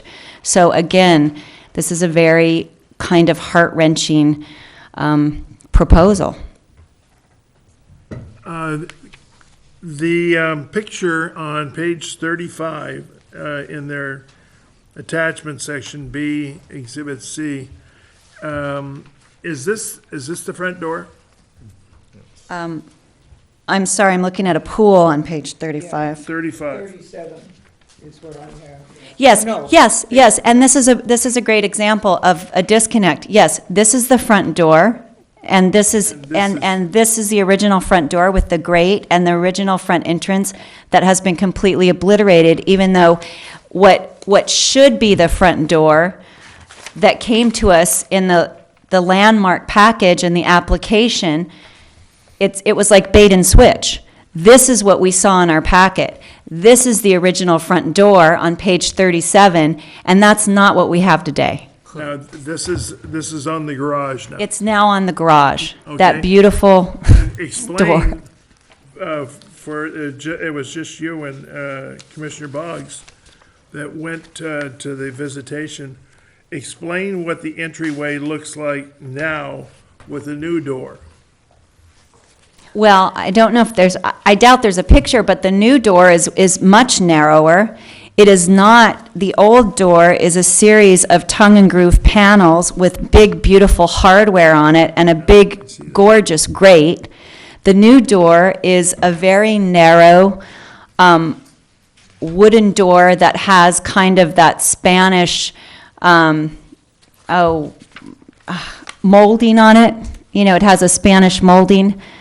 And the whole entry has been brought out, so it protrudes. It's not a flat facade like George Washington Smith created in his houses. It's a protruding entry where the architect has put in a smaller door, and he's topped it off with red brick, new red brick that I've never seen on any Spanish house, that matches the top, that matches the red brick on his gigantic wall that truncates the front of the house.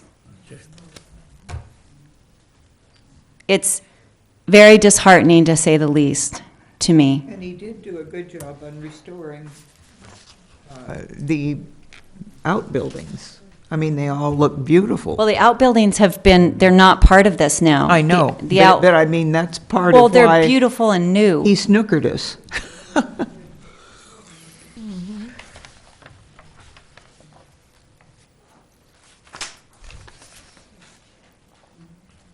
Well, Are there any more comments or questions or? You know, I can't imagine that he would get approval to put that wall up so close to the road, because it really is close to the road. We'll have to do research on the wall and whether it has permits or when it was permitted. I mean, and really there is a different standard between landmarking and a Mills Act. I mean, Mills Act really, truly is the highest standard of preservation that a house can have. And it's awarded, houses are awarded a Mills Act because they're really intact. And that the state really understands that to maintain an older home, you really need the funds, you really need the tax break, because, you know, it's much harder to you know, stain this door, refinish this door, than it would be a new one, or an old window, an old floor. So the state really understands that. Actually, the whole country understands that. It's the, you know, the historic standards, the Secretary of Interior standards understands what it takes to maintain an older home. Like Commissioner Hill said, you are a steward of these older homes. And that's really the pact between the homeowner and the city or the state. And this home has had so much new done to it that someone who owns it, whether it's the current architect who owns it or someone who buys it when it's sold, they truly won't be maintaining an older home per se. They'll be maintaining, you know, a new renovation. But it was important, I think, for us to landmark the house in its entirety so it wouldn't be torn down. where do we go now? Next Could I item. ask if David has anything to add to the conversation? He wants no part of this one. He did say that if it weren't permitted, it should be torn down. The wall. We Yeah. got a third story torn off a house here one time years ago because it was built without permits. And the city walked right in and said, get it off of there, you didn't get a permit for it, and you had to tear it down. Doesn't a wall of that height have to have a variance, or is that only on the outside perimeter of the property? But it would depend on whether it's in the front yard setback or not. But, Okay. I mean, there's still a wall height limitation. But, like I said, I could do research on the wall and find out what the. I would love to know, Ms. Waldstein, if you could do research and come back to us, because I think it would be very instructive going forward. I would love to know all the steps, like what happened, why it didn't come before us, if it did get permitted after the fact, why it got permitted, and exactly what the code is. Was it a variance? Is it within code? All of that would be helpful. And it certainly didn't come before us. No, I meant like why it didn't come before us, Yeah. why it wasn't Well, when on a landmark property. we were doing the landmark, at the last time they were here, we grilled them on that, on the business of, about the wall. And because I asked specific questions about the attachment to the wall, because there's a certain procedure you have to, if you have a new structure, it's anchoring to the main historic structure, there has to be a differentiation of materials, and there has to be a way that you could restore the original, the wall. And he said, no, this thing's anchored in there, and that's there to stay. And I remember that. So we did talk to them about that. My question now is, where do we go from here? If we say that, and this goes to Heather, if we say that we're going to deny a Mills Act application, do we have to come up with some reasons why? Well, that's a good reason why. Yes, you're making a recommendation to City Council to either approve or deny Mills Act agreement. Yeah, and the reasons why. Yes. And that would revolve around this door, Door in the wall. And what he explained that he was trying to make a little courtyard in there, Well, an entry courtyard. okay, and I think to clarify, if I understand it correctly, when you revised the landmark, you eliminated the wall in the grounds. Yeah. So the landmark is of the house, and the Mills Act is of the house. So the wall doesn't come into play when we're talking about the Mills Act. Well, it does come into play with Commissioner Hill's comment that the Secretary of Interior standards are very clear that anytime you put an accessory structure or you attach something architecturally to a landmark, you have to be able to remove it easily, and it has to be differentiated. And clearly, we found out that it could not be removed easily. This wall is what did you say, bolted into Well, he was the talking house? about Darwin could probably explain it better. When they anchored the wall, they had beams that went from the wall into the structure of the building itself to anchor it there. There wasn't any deal where you could just take a circular saw and just cut a line there and just get rid of that wall. Right. It wasn't any easy fix. So is there any more discussion, or would someone like to make a motion? Oh, let's make a motion. I'll make a motion. What is it for? To either approve or deny this Mills Act application for 715 El I'm in- Toro Road. I'm in denial tonight. I make a motion that we deny the Mills Act to the property on El Toro. Just to clarify, you're making a recommendation to the City Council to deny Mills Act Yeah. approval. But isn't it that we want to wait and see what Yeah. happened with the wall? No, because the wall is not, We can just deny it? the wall doesn't impact the Mills Act application because it's for the house. But if it's attached to the house, Well, that could be one of the reasons, because Ms. Waldstein's going to ask us reasons, so you can bring that up if you want. I just think that we should delay acting on this until we know. Get your research done. Yeah. Well, as far as I'm concerned, I feel, I mean, the wall's not going anywhere, and the front door is on the garage. I mean, I don't know if we need, this application has come to us and come back and forth, so I don't personally feel like I need any more information in terms of whether the house should be recommended for Mills Act or not. Well, if we deny it, next year they can come back and try and get it on the Mills Act.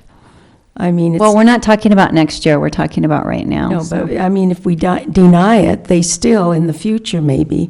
Well, they could also sell the house and someone else could come forward, but this is before us now. So we need to make a decision as a commission what our motion is and either vote yes or no. All right, I'll make the motion that we deny Mills Act to the El Toro property. Okay. have to give And the just to reason. clarify, you're making a motion recommending to the city council denial. Making a motion recommending to the city council denial of the Mills Act to the Arbolada property on El Toro And what is your reason? because they have taken away the front door and also just taken away the front door is enough reason. And blocked off the entrance, I think. Altered the Altered the entrance front elevation. and have altered the front elevation. I'll second that.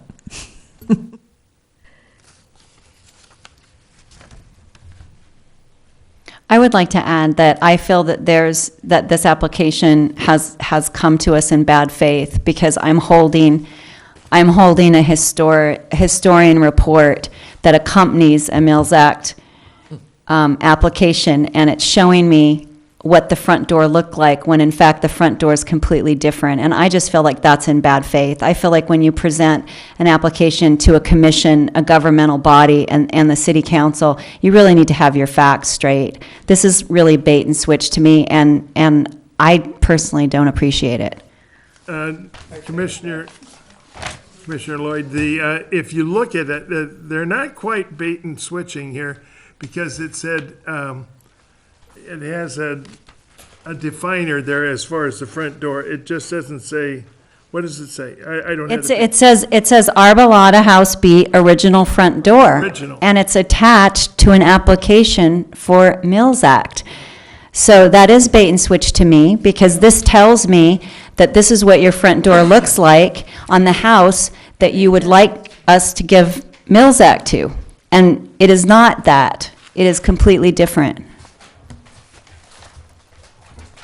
I'm just feeling a little uncomfortable because we did vote at that meeting to separate the wall and the fountain and the other things from the house as a landmark. We did that, and so I sort of feel that we need to now consider the house just as the house and not consider it in reference to the wall and the other landscaping features. You have the one point about the door, and that's well taken, but I don't know if that would be enough for me to deny it, so. Well, I frankly have questions with an applicant getting landmark status on the house and grounds and then coming back before this commission after they have built a wall ostensibly without permit and definitely without presenting it to the HPC on a landmark house for review, and then having to ask for the landmark status to be changed to only include the house now and not the offending wall and not the grounds. Well, That- we have a motion on the table, the motion's been seconded, we need to vote. This discussion period is over. Thank you, Darwin. Okay, I'm It's gonna getting late. What did you say? call for a vote. There's a motion on the table, the motion has been seconded, we need to vote. The discussion is over. That's how this works. Well, in all fairness, Commissioner McCready, we were asked for, because it was a denial, we were asked for reasons, and that's what I think we were doing. So I would say that if any other commissioners have reasons or would like to add to their reasons, that they be allowed to. See, I don't remember, I mean, that wall wasn't up when we granted landmark status. No, it wasn't. It was not, yeah. So how do we vote? Okay. Commissioner Basasha? Yes. Commissioner Boggs? Wait a minute. Do you want me to clarify what you're voting? Yeah, I want to Okay. deny the Mills Act. Okay, the motion on the table is a recommendation to the city council to deny Oh, so I the say Mil- yes. the Mills Act agreement. If you're going to vote yes, you're voting to recommend denial to the city council. I vote yes. Oh, okay. I'll start over. Commissioner Basasha. Yes. Commissioner Boggs. Yes. Commissioner Hill. No. Commissioner McCready. No. Chair Lloyd. Yes. Commissioner Dorner. Yes. Commissioner Walker. No. Wow. 3-4, that was close. Okay, it passes. 3-4, that was close.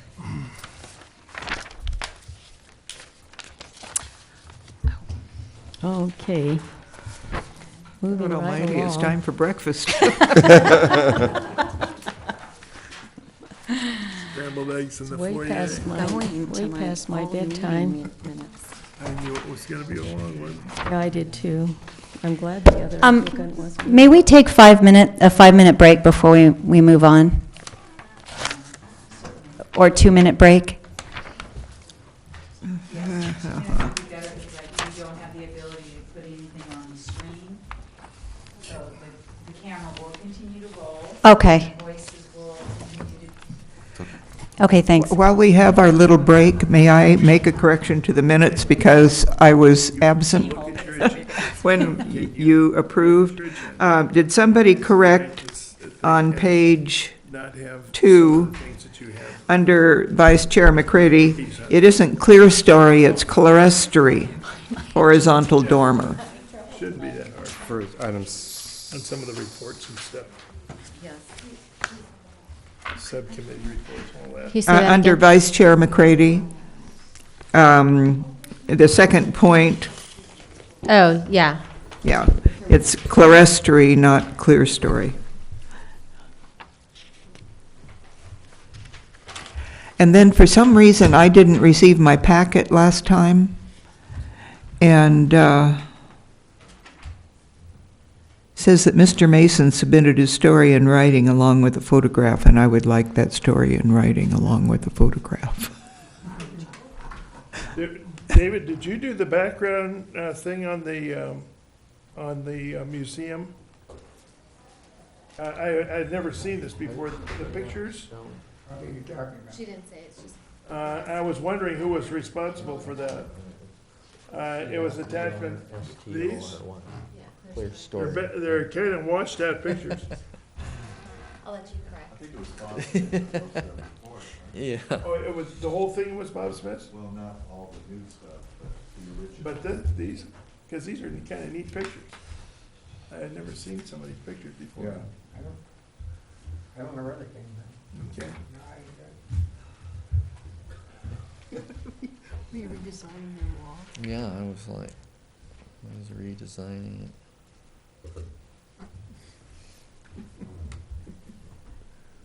I'm wrong.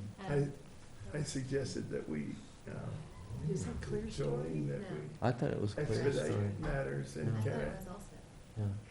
And I'm a of carpenter cut by out trade. some of the commentary by the. How is that pronounced?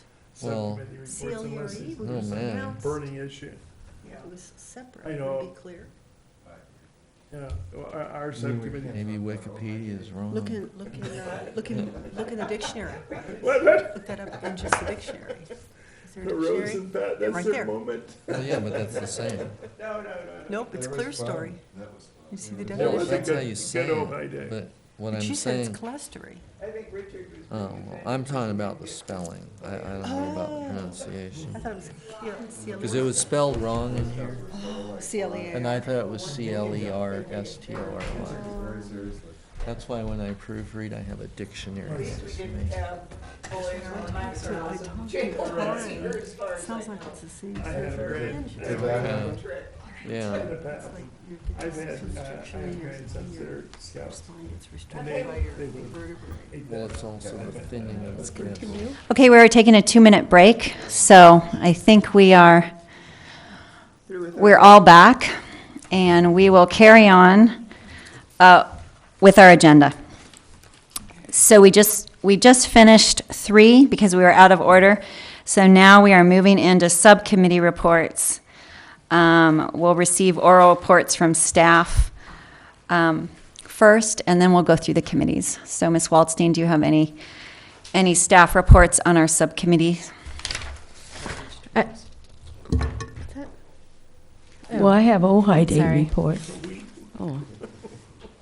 Okay, you want reports on the subcommittee reports? Well, I just wondered, sometimes staff has met with the subcommittee. I just wondered if you had anything, only any thing that report I on was- subcommittees. The only thing that I was going to update the commission on is the heritage tree list that was adopted by the city council on Tuesday night. Oh, great.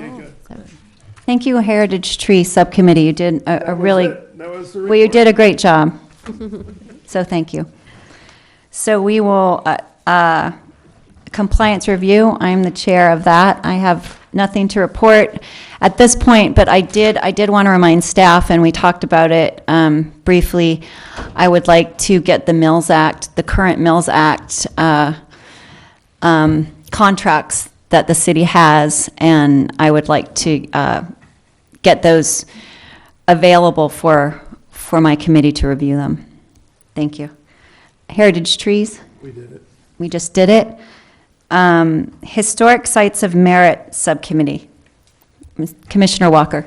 There's nothing particularly new on that. We're just kind of waiting for the dust to settle on some of these other projects before we kind of sit down and go through some language that the city is working on, and then we'll take it up from there. Thank you. Ojai Day, Commissioner Boggs. In my list here, it says, see attached summary. I did not find any attached summary. Did everyone get an attached summary of Ojai Day? We got, after the fact, the letters to the thank you letters. So you didn't attach the summary of Ojai Day? Summary and status report, yeah. What, You have it? where was that? Bauer of Ojai, so on and so forth. It's after it's under item 5. It's ever, Second sheet. it's after that list of all the committees. There it is. Okay, because I don't want to say Next- this, Next page, it's right there. the same thing that's on there. That's it. Oh, yeah, here it is. Sorry about that. So you read that, and I wanted to especially thank Darwin for coming early and helping set up. That's always a big job.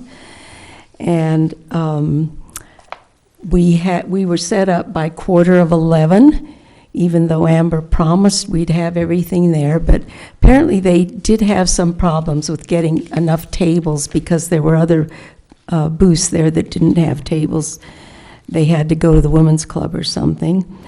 And we had 500 people there. The Boy Scouts were wonderful, as you said. It was put in the letter. And who wrote the letter for me? Who ended up writing the letter? Anne, did you? Or No, I didn't, not this year. Jolene signed it. Oh, Sherry wrote no, the letter. Sherry Herbrick did. Sherry did Don't it. confuse the Anyway, I thank confuse. Sherry for doing that, and I think everything went well. The little sheriff stickers that I was supposed to get for the kids, the police department didn't have them, and that's partly my fault, because I should have probably gone a month earlier and asked them for them. But other than that, I thought everything went well. I want to know if everyone wore their new T-shirts. Oh. Because I was out of Wait a town minute. for this Ojai Day. Are there new T-shirts? Did the city buy T-shirts? I didn't get one.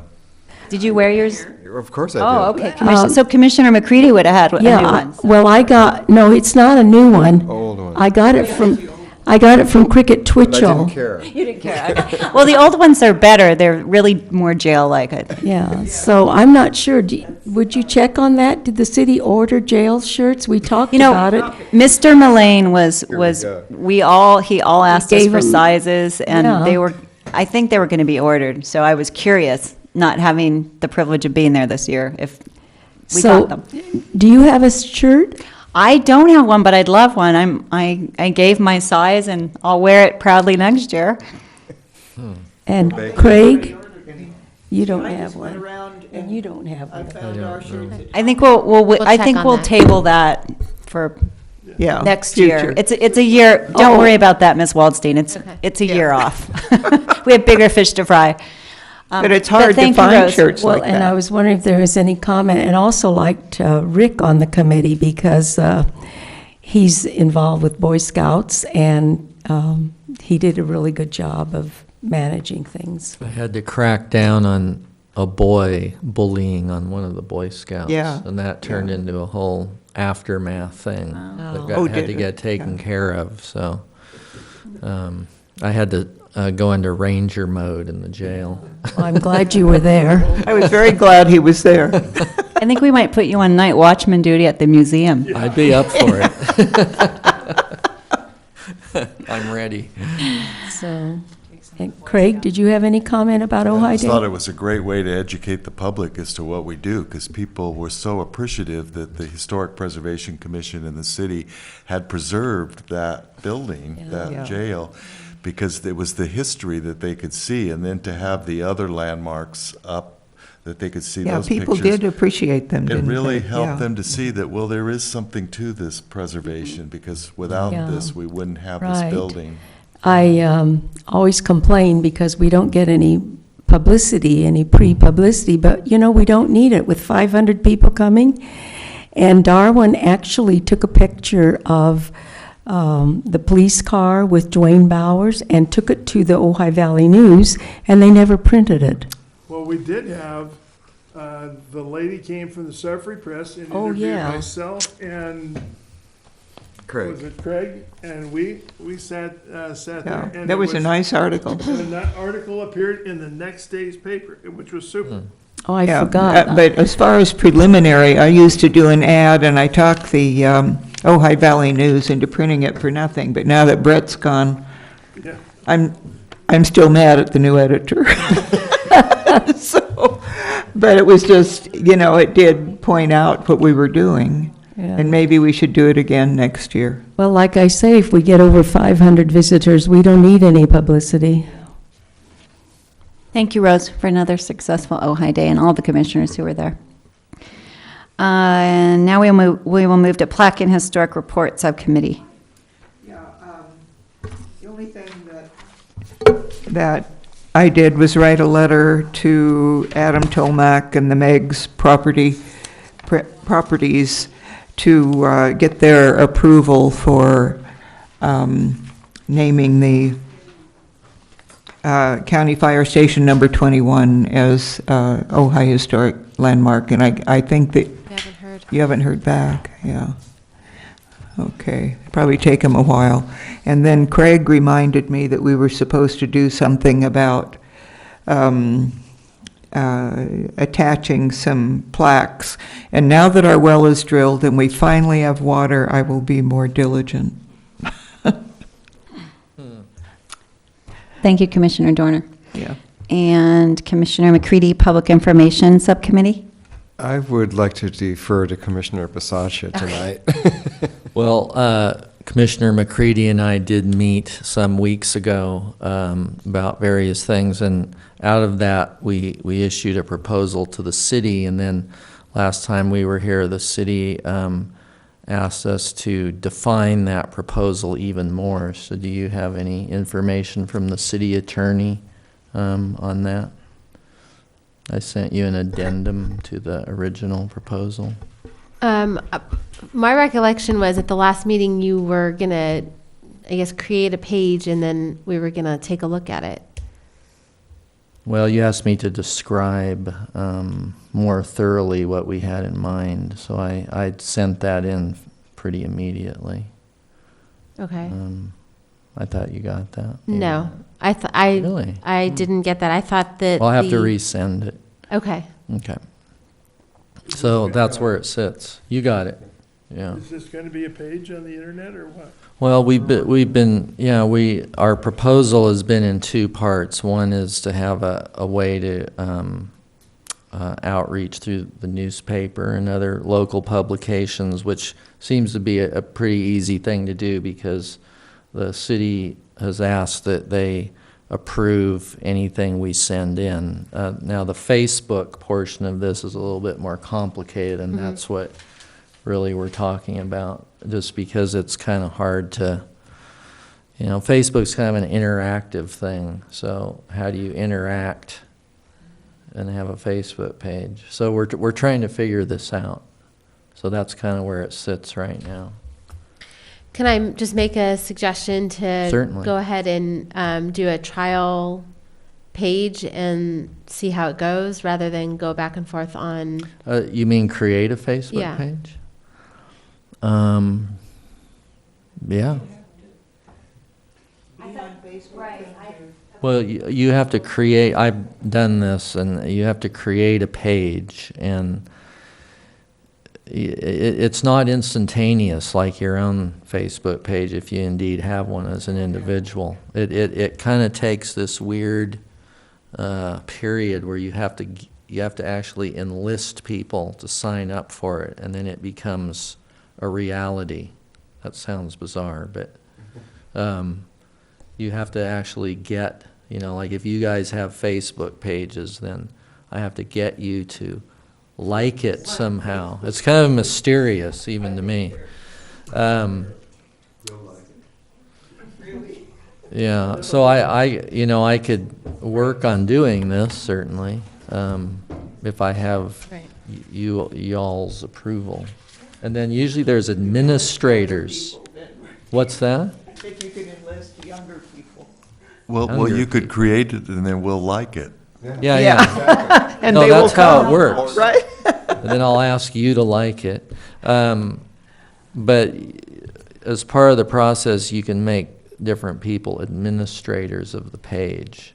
So in other words, whoever is going to, you post something, but then you ultimately get comments, and you have to administer those comments, because you can get untowards comments, or, people ask questions. I mean, it's supposed to be interactive. That's the point. Maybe Facebook isn't the best. I mean, maybe it would be better just to have a historic preservation website. Well, that's what We have one. they had recommended at first. I don't know if we have all of them on there. I know we have some pictures on there. Well, then somebody we has already to have the website. administer the web page, Right, and Right. that's already being done. and that can be an active thing, and people know how to get on that. And see, the thing about It's a link from the city's website. Facebook is that it's a thing that grows. So in other words, people, they'll see a neat picture and they'll share it with somebody. So all of a sudden, that person who never thought to be included in knowing something about whatever it is you're trying to promote gets brought into it, and it becomes kind of exponential. Whereas, a web page, well, you have to specifically go there, you have to advertise it. I mean, there's a place for that, certainly. Well, if but- you make it, we'll like it. Oh. So anyway. I think the notion was that there's a certain group of people that would never be involved That's me. with preservation, Oh, no. except on Facebook. And so it's just another device, is all. Just Okay. another tool. All right. Well, Well, it sounds good. It's not just it by itself, but, okay, well. Yeah. I'll- Let's try it. I'll work Or on see it. putting something together. We're for it. Rick, if you We're go, for it. if you go to ohihistory.com, is that kind of what you have in mind, but for this organization? Because you might look at what was set up for that, and then I just administer that and Well, add posts. I'll look at it. I haven't looked at it. Okay. I was thinking of doing it specifically for landmarks and things of interest. I mean, there's a lot of different things you can do with it, as you know, since Yeah. you're apparently doing it. Yeah, so it would be, you might look at that, because that's real easy. I do that in my spare time, but it took someone to set it up. But once it was set up with WordPress, then it's pretty easy Are for me we, to. are we talking about a Facebook page? No, this is Ojai History. It's done with WordPress. .com? Yeah, OJaiHistory.com. Oh, okay. All right. We'll check it Okay, out. so we are moving on to staff report. Staff report, Ms. Waldstein? Yeah, so the only thing I have to report is that February 11th, 2014 will be your joint meeting with the city council.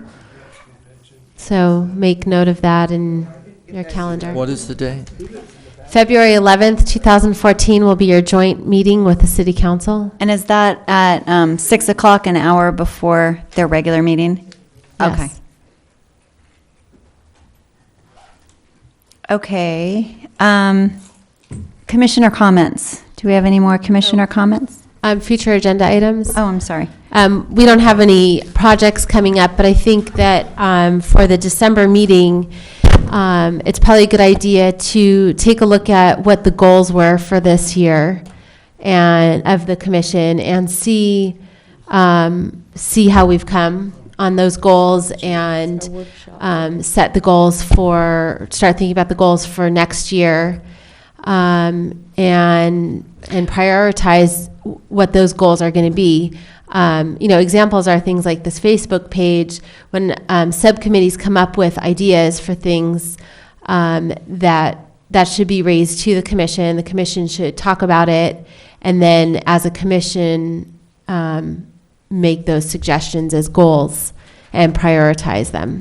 Well, often because of the holidays, and also the city has the holiday party, often we're dark in December. And then our January meeting is usually our our planning retreat. So that's where we typically do what you just said. So we look at everything, and typically staff gives us, a report or like kind of a roadmap of the goals that we wanted to achieve and how we did on them. And just exactly what you said, we typically do in January, and I see it on the future agenda items. So I guess we should just all decide now if we'd like to be dark in December and then just move into our January retreat, or The city party. and go to the city party instead, or do we feel like we need to meet in December? No.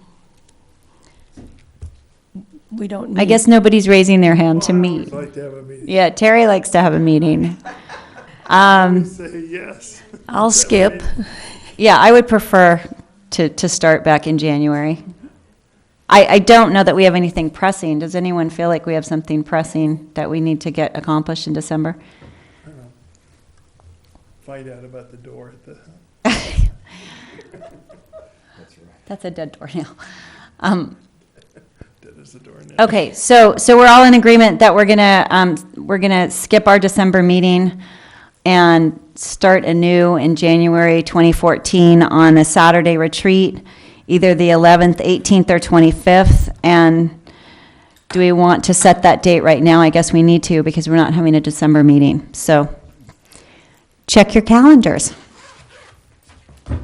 What are the dates again? The dates would be Saturday, the 11th, 18th, or 25th. Okay. Does anybody have a preference? No.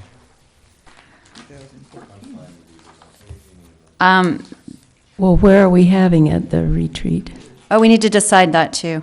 We have to have it in the city, because it's a public meeting. Claire, are you shaking your head yes? You will host us the party?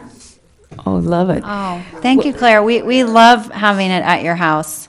We do. All right. So If we have that's a If done we have deal. it the earliest date in January, her Christmas decorations might still I be can't up. make it on the 11th. That's what I was Oh, looking at. But the 18th or the 25th. Keep them up, Claire, because keep them up all month. They look so good.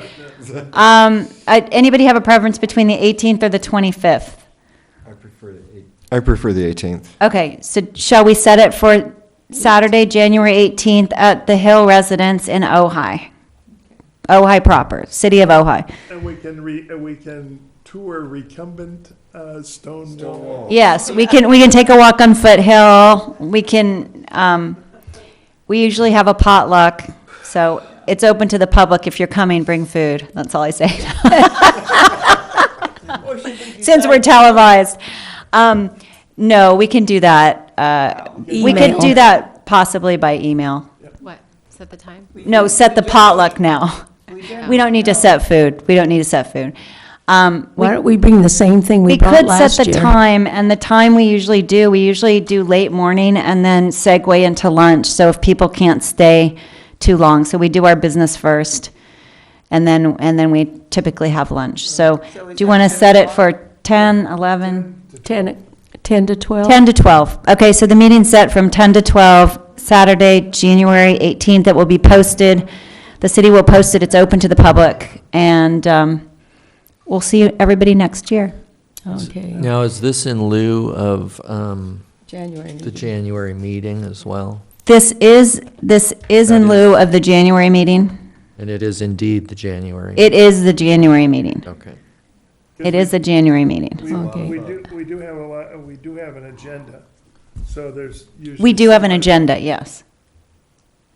We do, we just discussed that. We have an agenda, and staff will give us a report of what went on in 2013 and what we accomplished and what we need to accomplish and what our goals are, and we'll look at all of that. Okay. Okay, thanks, Pat. All right, A commissioner comment? Commissioner comments. I was talking to Dale Hanson, who's a realtor in Ojai, and she would like to educate the realtors. Apparently, she's going to talk to them in January. And I told her I would get a list of the landmarks and the PowerPoint presentation. Now, is that possible? A PowerPoint presentation of each of the landmarks? The one that Craig and the committee did. Yes, yeah. And, That's not the landmarks. well, I want the priority sites and the landmark, just a list of the landmarks, and then if they could look at the priority sites. We probably need to have our landmark list updated. I don't think we have the last on there. Yeah. So if you would make those available, I'll be happy to personally deliver them to Dale. Okay.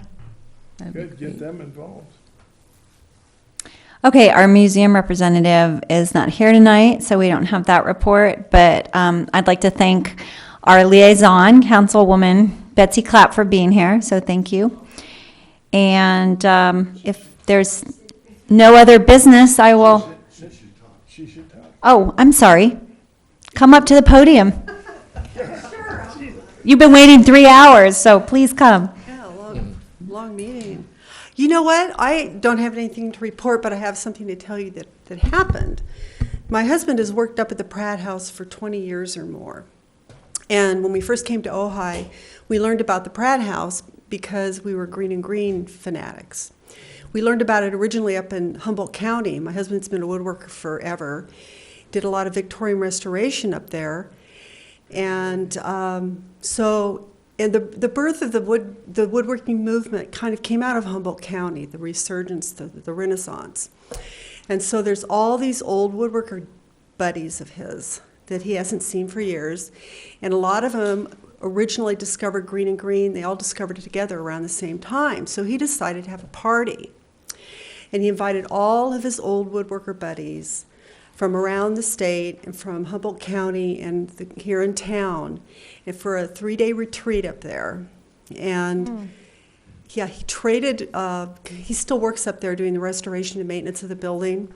So he traded with Bill Moses for 2 nights and 3 days. And all these guys came, and they spent these 3 days at the Pratt House, and it was the cutest thing you've ever seen.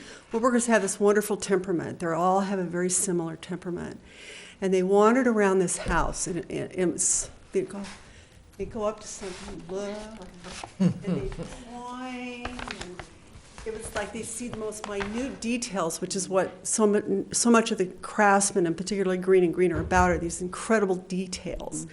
And so it was really a delightful 3 days, and they all had a great time. So I just wanted to share that with you and let you know about it. And Bill Moses has always been very generous with that home. He's an example of not cloistering this beautiful piece of architecture from the community. He's always been very gracious with that property. He allows nonprofits to use it. He's always had a very open door policy with it.